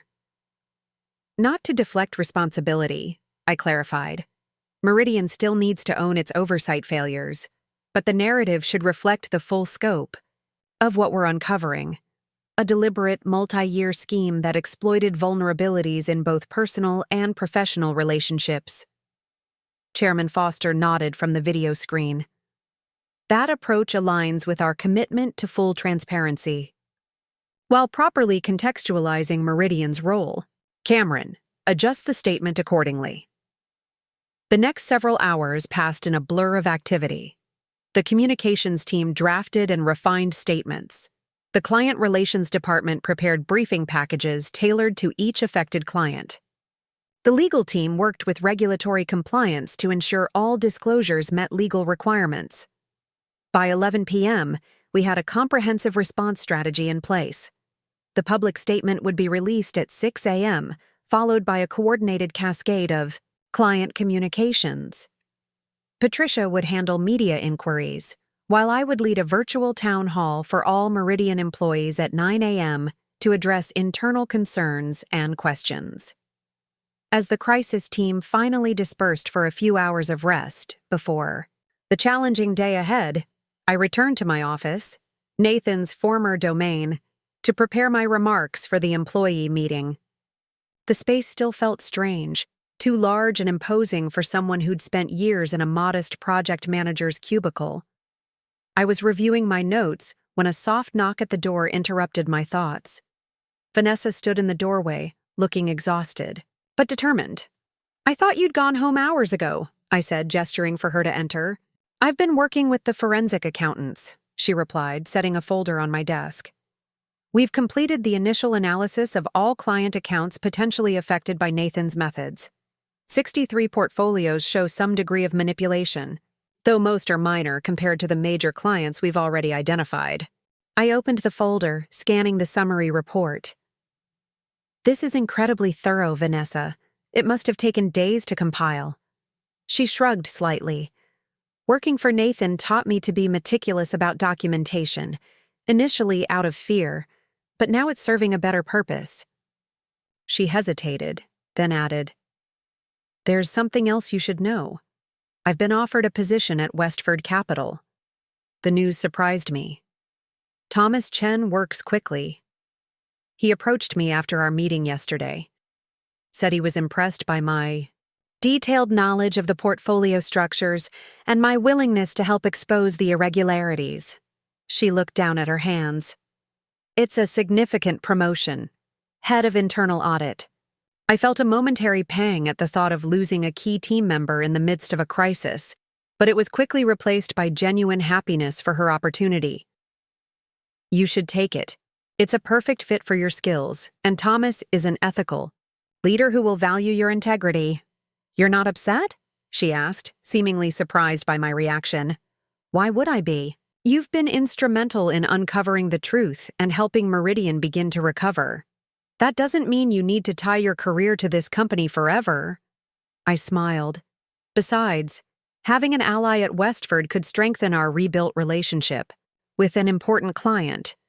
Relief washed over her features. "Thank you for understanding. I wasn't sure, given everything that's happening."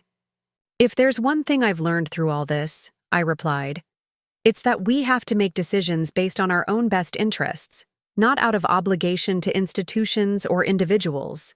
That's not selfish, it's self-preservation." After Vanessa left, I turned back to my preparation, reflecting on how much had changed in such a short time. 3 weeks ago, I'd been a devastated wife discovering my husband's betrayal. Now I was leading a major financial institution through a public crisis while helping to build criminal cases against the man who'd attempted to destroy me. My phone buzzed with a news alert. Breaking: FBI raids home of suspended Meridian executive. The situation was accelerating beyond our carefully managed timeline. I quickly sent a group text to the crisis team, then opened my laptop to revise our public statement. Dawn broke over Denver as I finalized my presentation for the employee town hall. The pre-market statement had been released at 6 a.m. as planned, though we'd adjusted it to acknowledge the FBI's action. Financial news networks were running the story as their lead, with analysts already speculating about the impact on Meridian's stock price when markets opened. By 8:30 a.m., I'd moved to our largest conference room, where the technical team was setting up for the virtual meeting that would connect all 200 Meridian employees across 3 offices. Patricia joined me, reviewing the latest media coverage on her tablet. "The initial market reaction is better than expected," she reported. "Pre-market trading shows our stock down 12%, which is significant but not catastrophic. The transparency approach seems to be moderating investor panic." "What about client reactions to the morning briefings?" I asked. "Mixed, but mostly constructive. The 4 major clients we'd already engaged are holding steady. 2 mid-tier clients have put new investments on hold pending the full investigation. No outright withdrawals yet." The technical director signaled that we were 5 minutes from the broadcast. As Patricia stepped away to take a call, my phone buzzed with a text from an unknown number. "You've ruined everything. Hope you're satisfied with the destruction you've caused. This isn't over." A chill ran through me despite the professional environment. I showed the message to Marcus when he arrived moments later. "Definitely from Nathan," he confirmed after examining it. "I'll add it to the evidence file and have the number traced. This kind of direct contact likely violates the terms of his release." I nodded, grateful for his matter-of-fact response. "Thank you. Let's focus on the town hall now. Our employees deserve answers." At precisely 9 a.m., I faced the cameras, addressing Meridian's workforce with as much transparency as legally possible.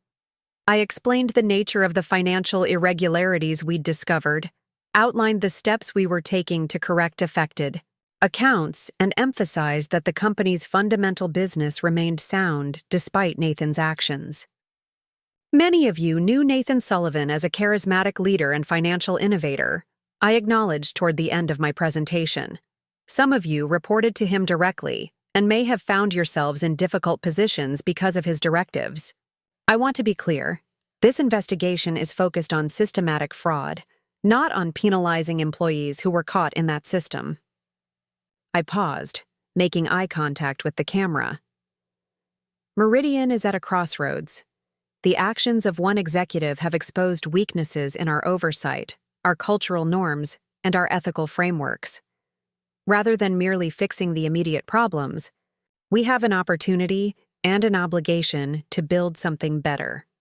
In the coming weeks, every department will participate in reimagining how we operate, with transparency and accountability as our guiding principles. The Q&A session that followed was intense but constructive. Employees asked tough questions about job security, client retention, and potential regulatory penalties. I answered each one directly, without corporate euphemisms or attempts to minimize the severity of the situation.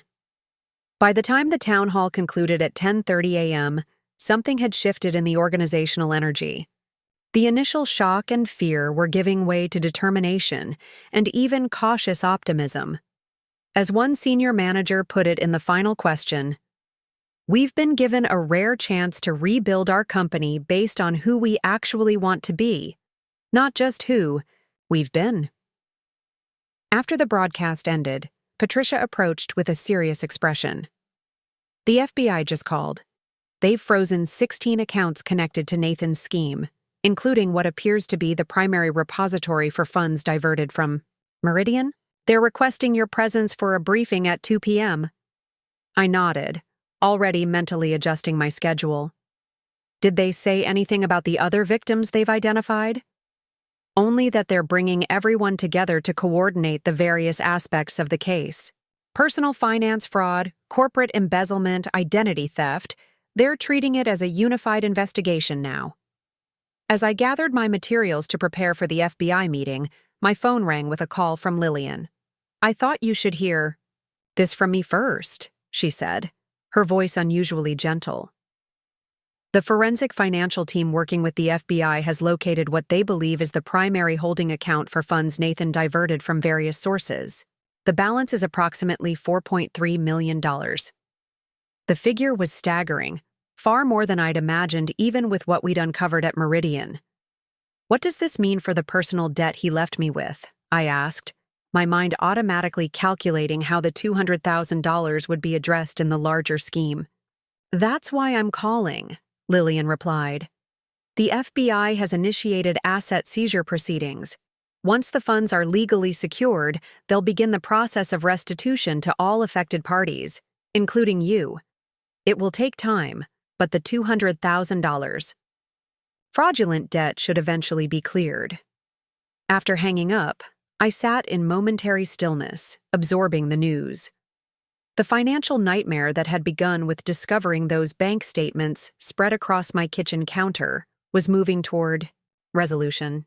The debt that had seemed so devastating, that Nathan had expected would crush me completely, would eventually be addressed through legal channels. Yet financial restitution felt almost secondary now. What had started as a personal crisis had evolved into something much larger, an opportunity to transform not just my own life, but an entire corporate culture. The skills I'd developed navigating Nathan's betrayal had unexpectedly positioned me to lead meaningful institutional change. My reflection was interrupted by a knock at the door as Terrence arrived with updates from the legal team. The day's demands continued, each hour bringing new developments and decisions. But as I moved through the carefully managed crisis response, I carried a growing certainty that had been unimaginable 3 weeks earlier. This story would not end with Nathan's betrayal, but with the systems of accountability and transparency that would rise from its ashes. The $200,000 debt that was meant to destroy me had instead become the catalyst for creation, of a stronger version of myself, and now of a more ethical corporate structure that would affect thousands of lives beyond my own. As I prepared for the FBI briefing that afternoon, I recognized that while Nathan's deception had temporarily shattered my world, the process of rebuilding had revealed capacities for leadership and resilience I might never have discovered otherwise. The Meridian Technologies headquarters looked different now. Gone were the imposing mahogany doors that had once separated executive offices from the rest of the workforce. In their place stood glass partitions that allowed natural light to flow through the entire floor. The physical transformation mirrored the deeper changes that had occurred within the company over the past year. I stood by the window of what was now permanently my office, watching Denver's first snow of the season drift past the skyscrapers. The leather-bound report on my desk bore the title Transparency Initiative, Year 1 Results, documenting the remarkable journey Meridian had undertaken since the day Nathan's fraud had been exposed. A knock at my open door drew my attention. Patricia entered, elegant as always in her signature red blazer, a satisfied smile playing at her lips. "The board meeting just concluded," she announced. "The vote was unanimous. Meridian's new governance structure has been formally adopted, including the Ethics Oversight Committee with client and employee representation." I felt a surge of pride. This initiative had faced considerable resistance from traditionalists who believed financial firms should maintain strict hierarchical control. Its unanimous approval represented a fundamental shift in corporate philosophy. "That's the final piece," I said, gesturing to the report on my desk. "A complete transformation from where we were a year ago." Patricia nodded, taking a seat across from me. "Few companies recover from scandals of this magnitude, much less emerge stronger. The financial press is calling it the Meridian model now. Transparency as competitive advantage rather than risk." She wasn't exaggerating. After the initial stock drop when Nathan's fraud was first revealed, Meridian had defied industry expectations. Our transparent approach to addressing the crisis had gradually rebuilt investor confidence. 6 months in, our client retention rate had stabilized at 87%, far better than the 50% worst-case scenario analysts had predicted. By the 9-month mark, we had begun attracting new clients specifically because of our reformed oversight systems. "The prosecutor called this morning," I mentioned, turning from the window. "Nathan's sentencing is scheduled for next week. They're expecting 12-15 years based on the plea agreement." Patricia studied me carefully. "Will you attend?" I shook my head. "No. I submitted my victim impact statement in writing. Being there in person wouldn't serve any purpose now. The truth was, Nathan occupied an increasingly small space in my thoughts these days. The man who had once dominated my life, first as my husband and later as the architect of my financial ruin, had gradually diminished in importance as I rebuilt my life and career. His criminal case had progressed methodically over the past year. The evidence against him had been overwhelming. $4.3 million in misappropriated funds, 7 victims of identity theft including myself and Andrea, systematic fraud across multiple portfolios at Meridian. Faced with the prospect of a lengthy trial and potentially longer sentence, he'd finally accepted a plea deal 3 months ago. I received the final restitution notification yesterday, I added. The court has released funds to clear the fraudulent debt completely. After a year of legal proceedings, I'm officially free of the $200,000 he left me with. Patricia smiled warmly. That's wonderful news, Megan. A fitting closure to everything you've been through. My phone buzzed with a calendar alert. Meridian. Transformation Showcase, 2 p.m. The event we'd been planning for months was about to begin, a gathering of industry leaders, clients, and media to mark the 1-year anniversary of Meridian's crisis and showcase the systemic changes we'd implemented. We should head down, I said, gathering my presentation materials. Thomas Chen is probably already waiting. The grand atrium of Meridian's headquarters had been transformed for the occasion, with demonstration stations highlighting different aspects of our reformed operations. Nearly 200 guests mingled among the displays, examining interactive presentations on our new transparency tools, ethical investment frameworks, and accountability systems. Thomas Chen spotted us as we descended the main staircase, breaking away from a conversation to greet us. In the months following the crisis, Westford Capital had become not just a retained client, but an active partner in developing Meridian's new approach. Thomas now served as co-chair of our Ethics Oversight Committee. Megan, Patricia, he greeted us warmly. The showcase is impressive. You've actually delivered on every promise you made during that first crisis meeting. With substantial help from Westford, I acknowledged, especially Vanessa's contributions to the audit framework. Thomas nodded, pride evident in his expression. She's been an extraordinary addition to our team. In fact, she's just accepted a promotion to Chief Compliance Officer. I felt genuine happiness at this news. Vanessa's journey from intimidated analyst under Nathan's regime to respected executive at Westford represented the kind of transformation I hoped for all the employees who had been caught in his toxic system. As we continued through the atrium, I greeted Ryan from Client Relations, who was demonstrating our new portfolio transparency tool to a group of financial journalists. The system allowed clients real-time access to performance data with unprecedented detail, exactly the kind of visibility that would have made Nathan's schemes impossible. The adoption rate has been remarkable, Ryan was explaining.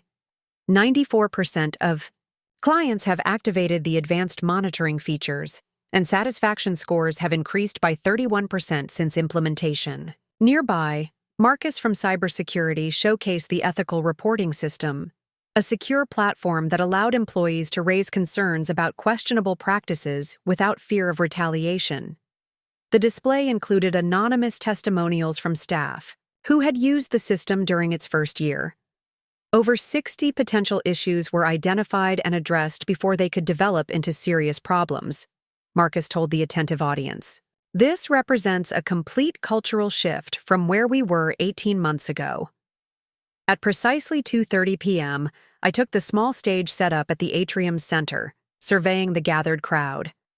Financial industry peers, media representatives, regulatory officials, many who had predicted Meridian's collapse a year ago, now watched with interest to understand our unexpected revival.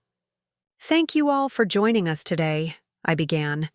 1 year ago, Meridian Technologies faced an existential crisis. The discovery of systematic fraud within our financial operations threatened not just our reputation, but our very survival. I paused, making eye contact with various audience members. The conventional wisdom in crisis management is to minimize exposure, control information flow, and protect the institution at all costs.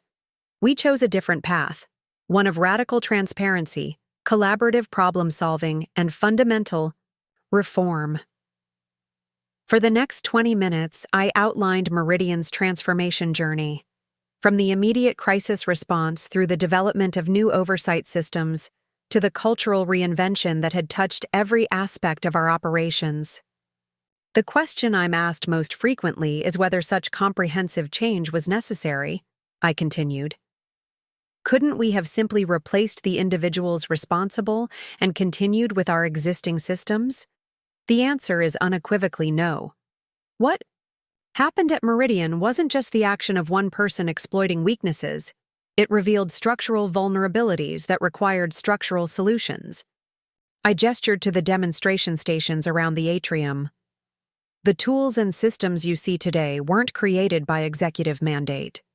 They were developed collaboratively by cross-functional teams, including clients, employees at all levels, and even regulatory partners. This wasn't about imposing change from above, but about building something new together. As I concluded my remarks and opened the floor for questions, a journalist from the Financial Times raised his hand. Ms. Davis, many in the industry have noted the personal dimension of your leadership during this crisis. Having been directly victimized by Nathan Sullivan both personally and professionally, how did that experience inform your approach to Meridian's transformation? It was a question I'd anticipated but still found challenging to answer in a professional setting. After a thoughtful pause, I replied, when you experience betrayal at that level, when someone you trusted completely violates that trust, you have two potential responses. You can either close yourself off, building walls to prevent future hurt, or you can develop more sophisticated trust mechanisms that allow for connection while providing proper verification. I gestured around the atrium.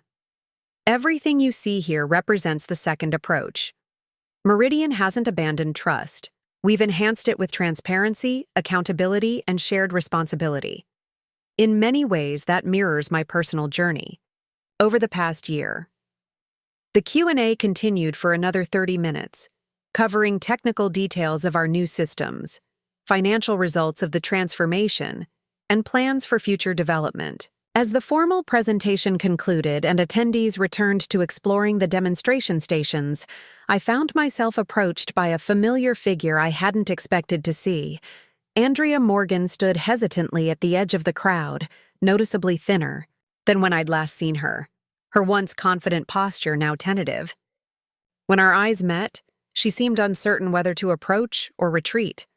After a moment's consideration, I walked toward her, maintaining a professional demeanor. Andrea, I didn't know you were attending. I wasn't sure I should, she admitted, her voice soft. But I needed to see what you've built here. The complicated history between us hung in the air. Her affair with Nathan, her eventual decision to expose his fraud, her own victimization as his next financial target. The FBI victim coordinator mentioned you might be at the sentencing next. Weak, I said, keeping my tone neutral. She shook her head. I'm not going either. I've submitted my statement in writing. Seeing him again, I'm not ready for that. We stood in awkward silence for a moment before she continued. I've been following what you've done at Meridian. It's remarkable, Megan. Truly. Thank you, I replied simply, unsure how much personal engagement felt appropriate after everything that had happened.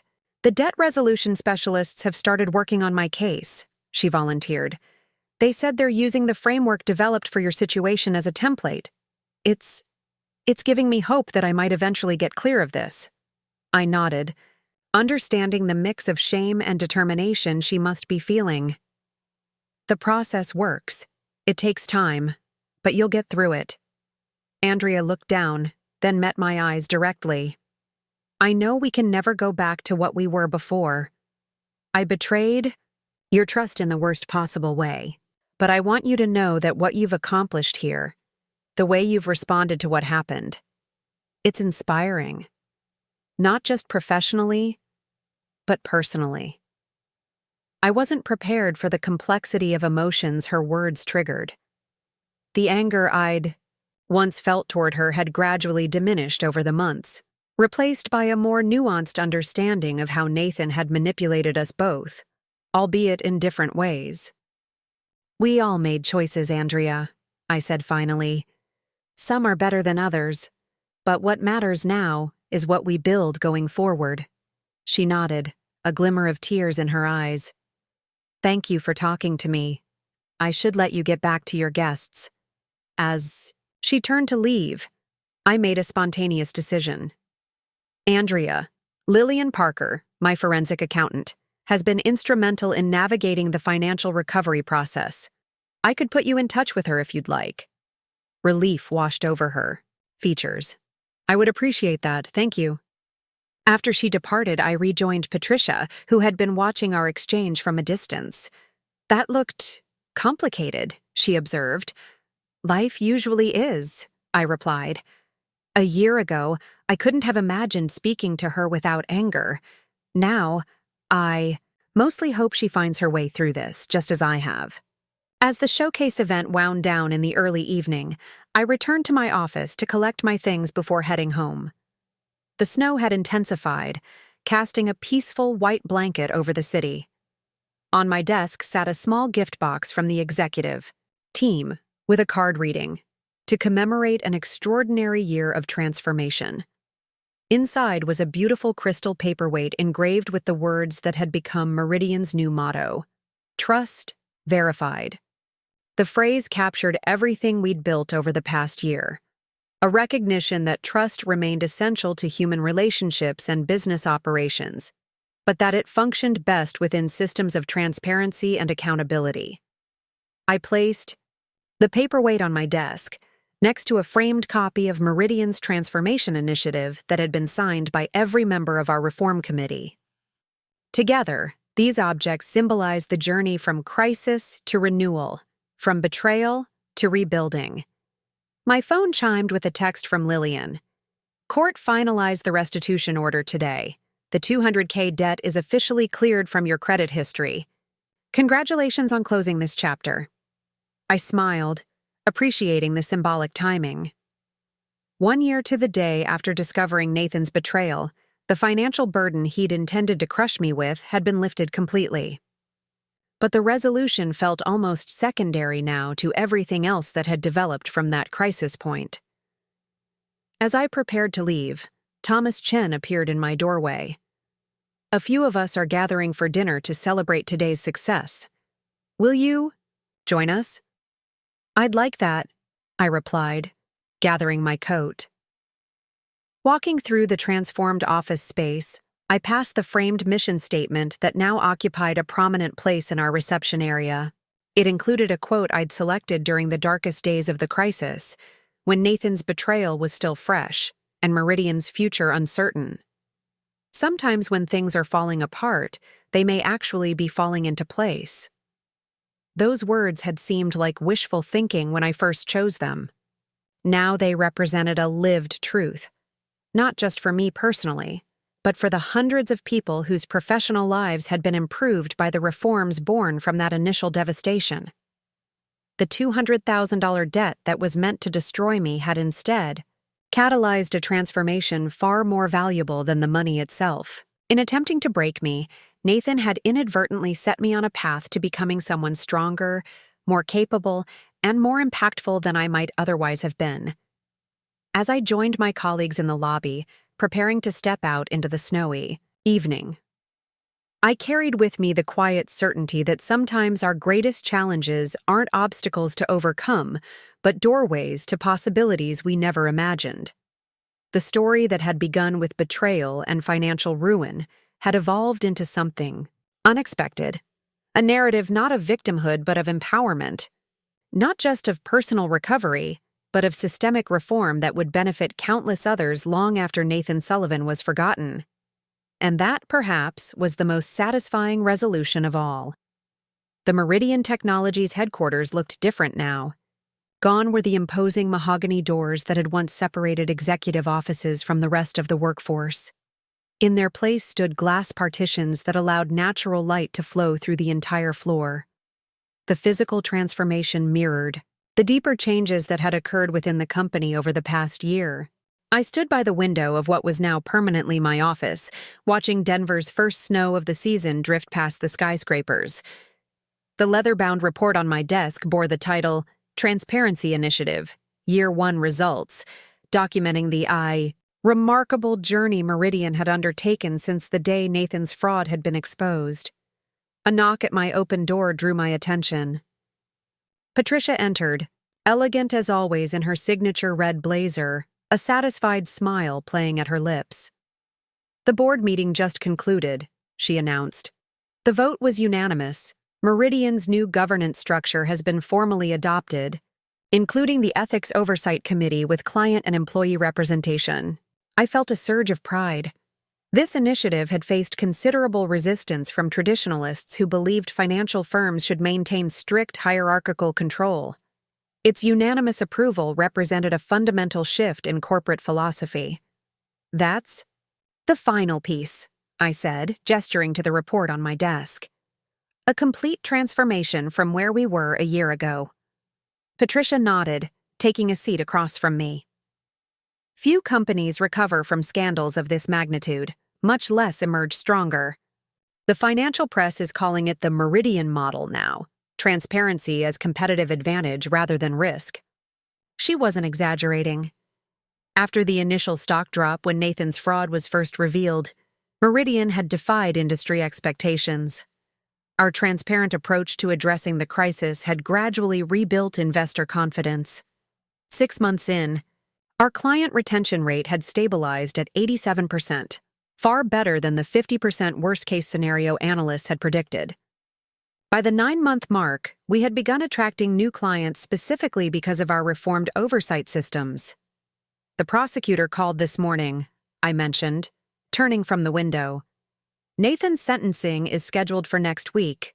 They're expecting 12-15 years based on the plea agreement." Patricia studied me carefully. "Will you attend?" I shook my head. "No." I submitted my victim impact statement in writing. Being there in person wouldn't serve any purpose now. The truth was, Nathan occupied an increasingly small space in my thoughts these days. The man who had once dominated my life, first as my husband and later as the architect of my financial ruin, had gradually diminished in importance as I rebuilt my life and career. His criminal case had progressed methodically over the past year. The evidence against him had been overwhelming. $4.3 million in misappropriated funds, 7 victims of identity theft, including myself and Andrea, systematic fraud across multiple portfolios at Meridian. Faced with the prospect of a lengthy trial and potentially longer sentence, he'd finally accepted a plea deal 3 months ago. "I received the final restitution notification yesterday," I added. "The court has released funds to clear the fraudulent debt completely. After a year of legal proceedings, I'm officially free of the $200,000 he left me with." Patricia smiled warmly. "That's wonderful news, Megan. A fitting closure to everything you've been through." My phone buzzed with a calendar alert. Meridian Transformation Showcase, 2 p.m. The event we'd been planning for months was about to begin. A gathering of industry leaders, clients, and media to mark the 1-year anniversary of Meridian's crisis and showcase the systemic changes we'd implemented. "We should head down," I said, gathering my presentation materials. "Thomas Chen is probably already waiting." The grand atrium of Meridian's headquarters had been transformed for the occasion, with demonstration stations highlighting different aspects of our reformed operations. Nearly 200 guests mingled among the displays, examining interactive presentations on our new transparency tools, ethical investment frameworks, and accountability systems. I gestured to the demonstration stations around the atrium. "The tools and systems you see today weren't created by executive mandate. They were developed collaboratively by cross-functional teams including clients, employees at all levels, and even regulatory partners. This wasn't about imposing change from above, but about building something new together. As I concluded my remarks and opened the floor for questions, a journalist from the Financial Times raised his hand. Ms. Davis, many in the industry have noted the personal dimension of your leadership during this crisis. Having been directly victimized by Nathan Sullivan both personally and professionally, how did that experience inform your approach to Meridian's transformation? It was a question I'd anticipated but still found challenging to answer in a professional setting. After a thoughtful pause, I replied, "When you experience betrayal at that level, when someone you trusted completely violates that trust, you have two potential responses. You can either close yourself off, building walls to prevent future hurt, or you can develop more sophisticated trust mechanisms that allow for connection while providing proper verification." I gestured around the atrium. "Everything you see here represents the second approach. Meridian hasn't abandoned trust. We've enhanced it with transparency, accountability, and shared responsibility. In many ways, that mirrors my personal journey over the past year." The Q&A continued for another 30 minutes, covering technical details of our new systems, financial results of the transformation, and plans for future development. As the formal presentation concluded and attendees returned to exploring the demonstration stations, I found myself approached by a familiar figure I hadn't expected to see. Andrea Morgan stood hesitantly at the edge of the crowd, noticeably thinner than when I'd last seen her, her once confident posture now tentative. When our eyes met, she seemed uncertain whether to approach or retreat. After a moment's consideration, I walked toward her, maintaining a professional demeanor. "Andrea, I didn't know you were attending." "I wasn't sure I should," she admitted, her voice soft. "But I wanted to. I needed to see what you've built here."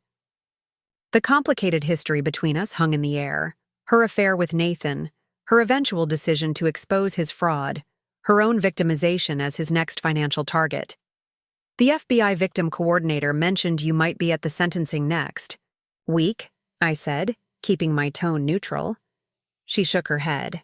"I'm not going either. I've submitted my statement in writing. Seeing him again, I'm not ready for that." We stood in awkward silence for a moment before she continued. "I've been following what you've done at Meridian. It's remarkable, Megan. Truly." "Thank you," I replied simply, unsure how much personal engagement felt appropriate after everything that had happened. "The debt resolution specialists have started working on my case," she volunteered. "They said they're using the framework developed for your situation as a template. It's giving me hope that I might eventually get clear of this." I nodded, understanding the mix of shame and determination she must be feeling. "The process works. It takes time, but you'll get through it." Andrea looked down, then met my eyes directly. "I know we can never go back to what we were before. I betrayed your trust in the worst possible way, but I want you to know that what you've accomplished here, the way you've responded to what happened, it's inspiring. Not just professionally, but personally." I wasn't prepared for the complexity of emotions her words triggered. The anger I'd once felt toward her had gradually diminished over the months, replaced by a more nuanced understanding of how Nathan had manipulated us both, albeit in different ways. "We all made choices, Andrea," I said finally. "Some are better than others. But what matters now is what we build going forward." She nodded, a glimmer of tears in her eyes. "Thank you for talking to me. I should let you get back to your guests." As she turned to leave, I made a spontaneous decision. "Andrea, Lillian Parker, my forensic accountant, has been instrumental in navigating the financial recovery process. I could put you in touch with her if you'd like." Relief washed over her features. "I would appreciate that, thank you." After she departed, I rejoined Patricia, who had been watching our exchange from a distance. "That looked complicated," she observed. "Life usually is," I replied. "A year ago, I couldn't have imagined speaking to her without anger. Now, I Mostly hope she finds her way through this, just as I have. As the showcase event wound down in the early evening, I returned to my office to collect my things before heading home. The snow had intensified, casting a peaceful white blanket over the city. On my desk sat a small gift box from the executive team with a card reading, "To commemorate an extraordinary year of transformation." Inside was a beautiful crystal paperweight engraved with the words that had become Meridian's new motto: Trust, verified. The phrase captured everything we'd built over the past year, a recognition that trust remained essential to human relationships and business operations, but that it functioned best within systems of transparency and accountability. I placed the paperweight on my desk, next to a framed copy of Meridian's transformation initiative that had been signed by every member of our reform committee. Together, these objects symbolized the journey from crisis to renewal, from betrayal to rebuilding. My phone chimed with a text from Lillian. "Court finalized the restitution order today. The $200K debt is officially cleared from your credit history. Congratulations on closing this chapter." I smiled, appreciating the symbolic timing. 1 year to the day after discovering Nathan's betrayal, the financial burden he'd intended to crush me with had been lifted completely. But the resolution felt almost secondary now to everything else that had developed from that crisis point. As I prepared to leave, Thomas Chen appeared in my doorway. "A few of us are gathering for dinner to celebrate today's success. Will you join us?" "I'd like that," I replied, gathering my coat. Walking through the transformed office space, I passed the framed mission statement that now occupied a prominent place in our reception area. It included a quote I'd selected during the darkest days of the crisis, when Nathan's betrayal was still fresh and Meridian's future uncertain. Sometimes when things are falling apart, they may actually be falling into place. Those words had seemed like wishful thinking when I first chose them. Now they represented a lived truth, not just for me personally, but for the hundreds of people whose professional lives had been improved by the reforms born from that initial devastation. The $200,000 debt that was meant to destroy me had instead catalyzed a transformation far more valuable than the money itself. In attempting to break me, Nathan had inadvertently set me on a path to becoming someone stronger, more capable, and more impactful than I might otherwise have been. As I joined my colleagues in the lobby, preparing to step out into the snowy evening, I carried with me the quiet certainty that sometimes our greatest challenges aren't obstacles to overcome, but doorways to possibilities we never imagined. The story that had begun with betrayal and financial ruin had evolved into something unexpected. A narrative not of victimhood, but of empowerment. Not just of personal recovery, but of systemic reform that would benefit countless others long after Nathan Sullivan was forgotten. And that, perhaps, was the most satisfying resolution of all. The following week brought an unexpected invitation. The Securities and Exchange Commission had requested my participation in a panel discussion on financial sector reform, specifically focused on preventing fraud through organizational design. The email cited Meridian's transformation as a case study in effective cultural and structural change. I accepted without hesitation, recognizing the opportunity to extend our impact beyond Meridian's walls. The panel would include representatives from major financial institutions and regulatory bodies, a platform to share the principles that had guided our recovery. Preparing my presentation in the quiet of my home office that evening, I reflected on the remarkable trajectory of the past year. 12 months earlier, I'd been crouched on my kitchen floor, stunned by the magnitude of Nathan's betrayal, wondering how I would possibly survive the financial devastation he'd engineered. Now I was being asked to advise industry leaders on how to create more ethical financial systems. The contrast was so stark it almost seemed unreal. My doorbell rang, interrupting these reflections. Through the peephole, I was surprised to see Lillian standing on my porch, an unusual manila envelope in hand. "Sorry for dropping by unannounced," she said as I invited her in. "But this arrived at my office today, and I thought you should see it immediately." Inside the envelope was a handwritten letter from Nathan, addressed to me but delivered to Lillian's office. The postmark showed it had been mailed from the federal detention center where he awaited sentencing. "Have you read it?" I asked, turning, the sealed letter over in my hands. Lillian shook her head. "Of course not. But given the timing, just days before his sentencing, I thought you should know about it." I stared at the envelope, conflicting emotions rising within me. Part of me wanted to throw it away unopened, to deny Nathan any further space in my life. Another part recognized that his words, whatever they might be, no longer held power over me. "Thank you for bringing this," I said finally. "Would you mind staying while I read it? I'd value your perspective afterward." With Lillian settled, in my living room with a cup of tea, I opened the letter carefully, unfolding 2 pages of cramped handwriting. "Megan, by the time you read this, my sentencing will be days away. My attorneys tell me to expect 12-15 years, though they're still pushing for leniency based on my cooperation since the plea deal. I've had 8 months in detention to think about what happened, what I did. The person who walked out of our house, that night, tossing his wedding ring onto the desk as a final insult, seems foreign to me now. Detached. Unreal. I won't insult your intelligence by claiming some profound transformation or spiritual awakening. We both know better than that. But isolation forces clarity, if nothing else. I underestimated you.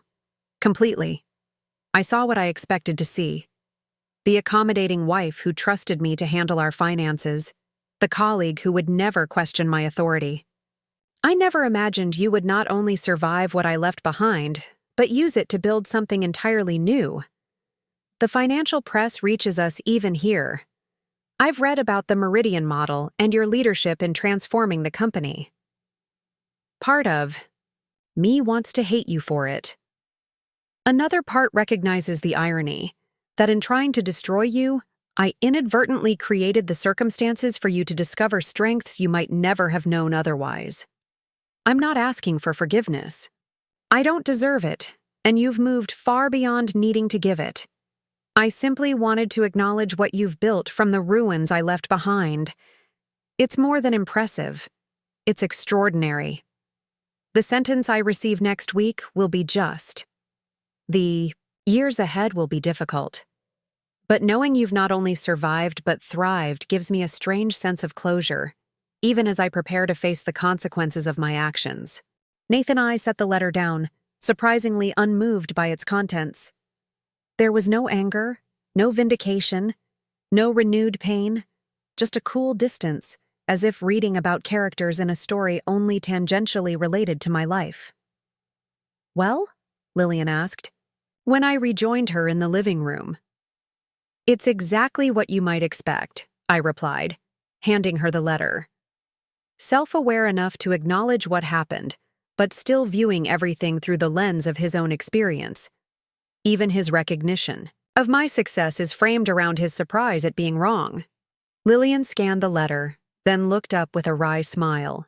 "You know, a year ago this would have felt monumentally important. A validation or an insult, depending on what he wrote. Now it's just an afterthought," I finished for her. A footnote to a chapter that's already closed. After Lillian left, I stood by my living room window, watching the city lights flicker on as dusk settled over Denver. Nathan's letter lay on the coffee table, already fading in significance. Tomorrow I would continue preparing for the SEC panel, focusing on how the painful lessons of the past year could help create more ethical financial systems for the future. The debt he'd left me with, both financial and emotional, had been fully discharged. Not just through court orders and restitution payments, but through the deeper process of building something meaningful from the wreckage he'd created. As snow began to fall again, gentle flakes swirling against the darkening sky, I felt a profound sense of peace.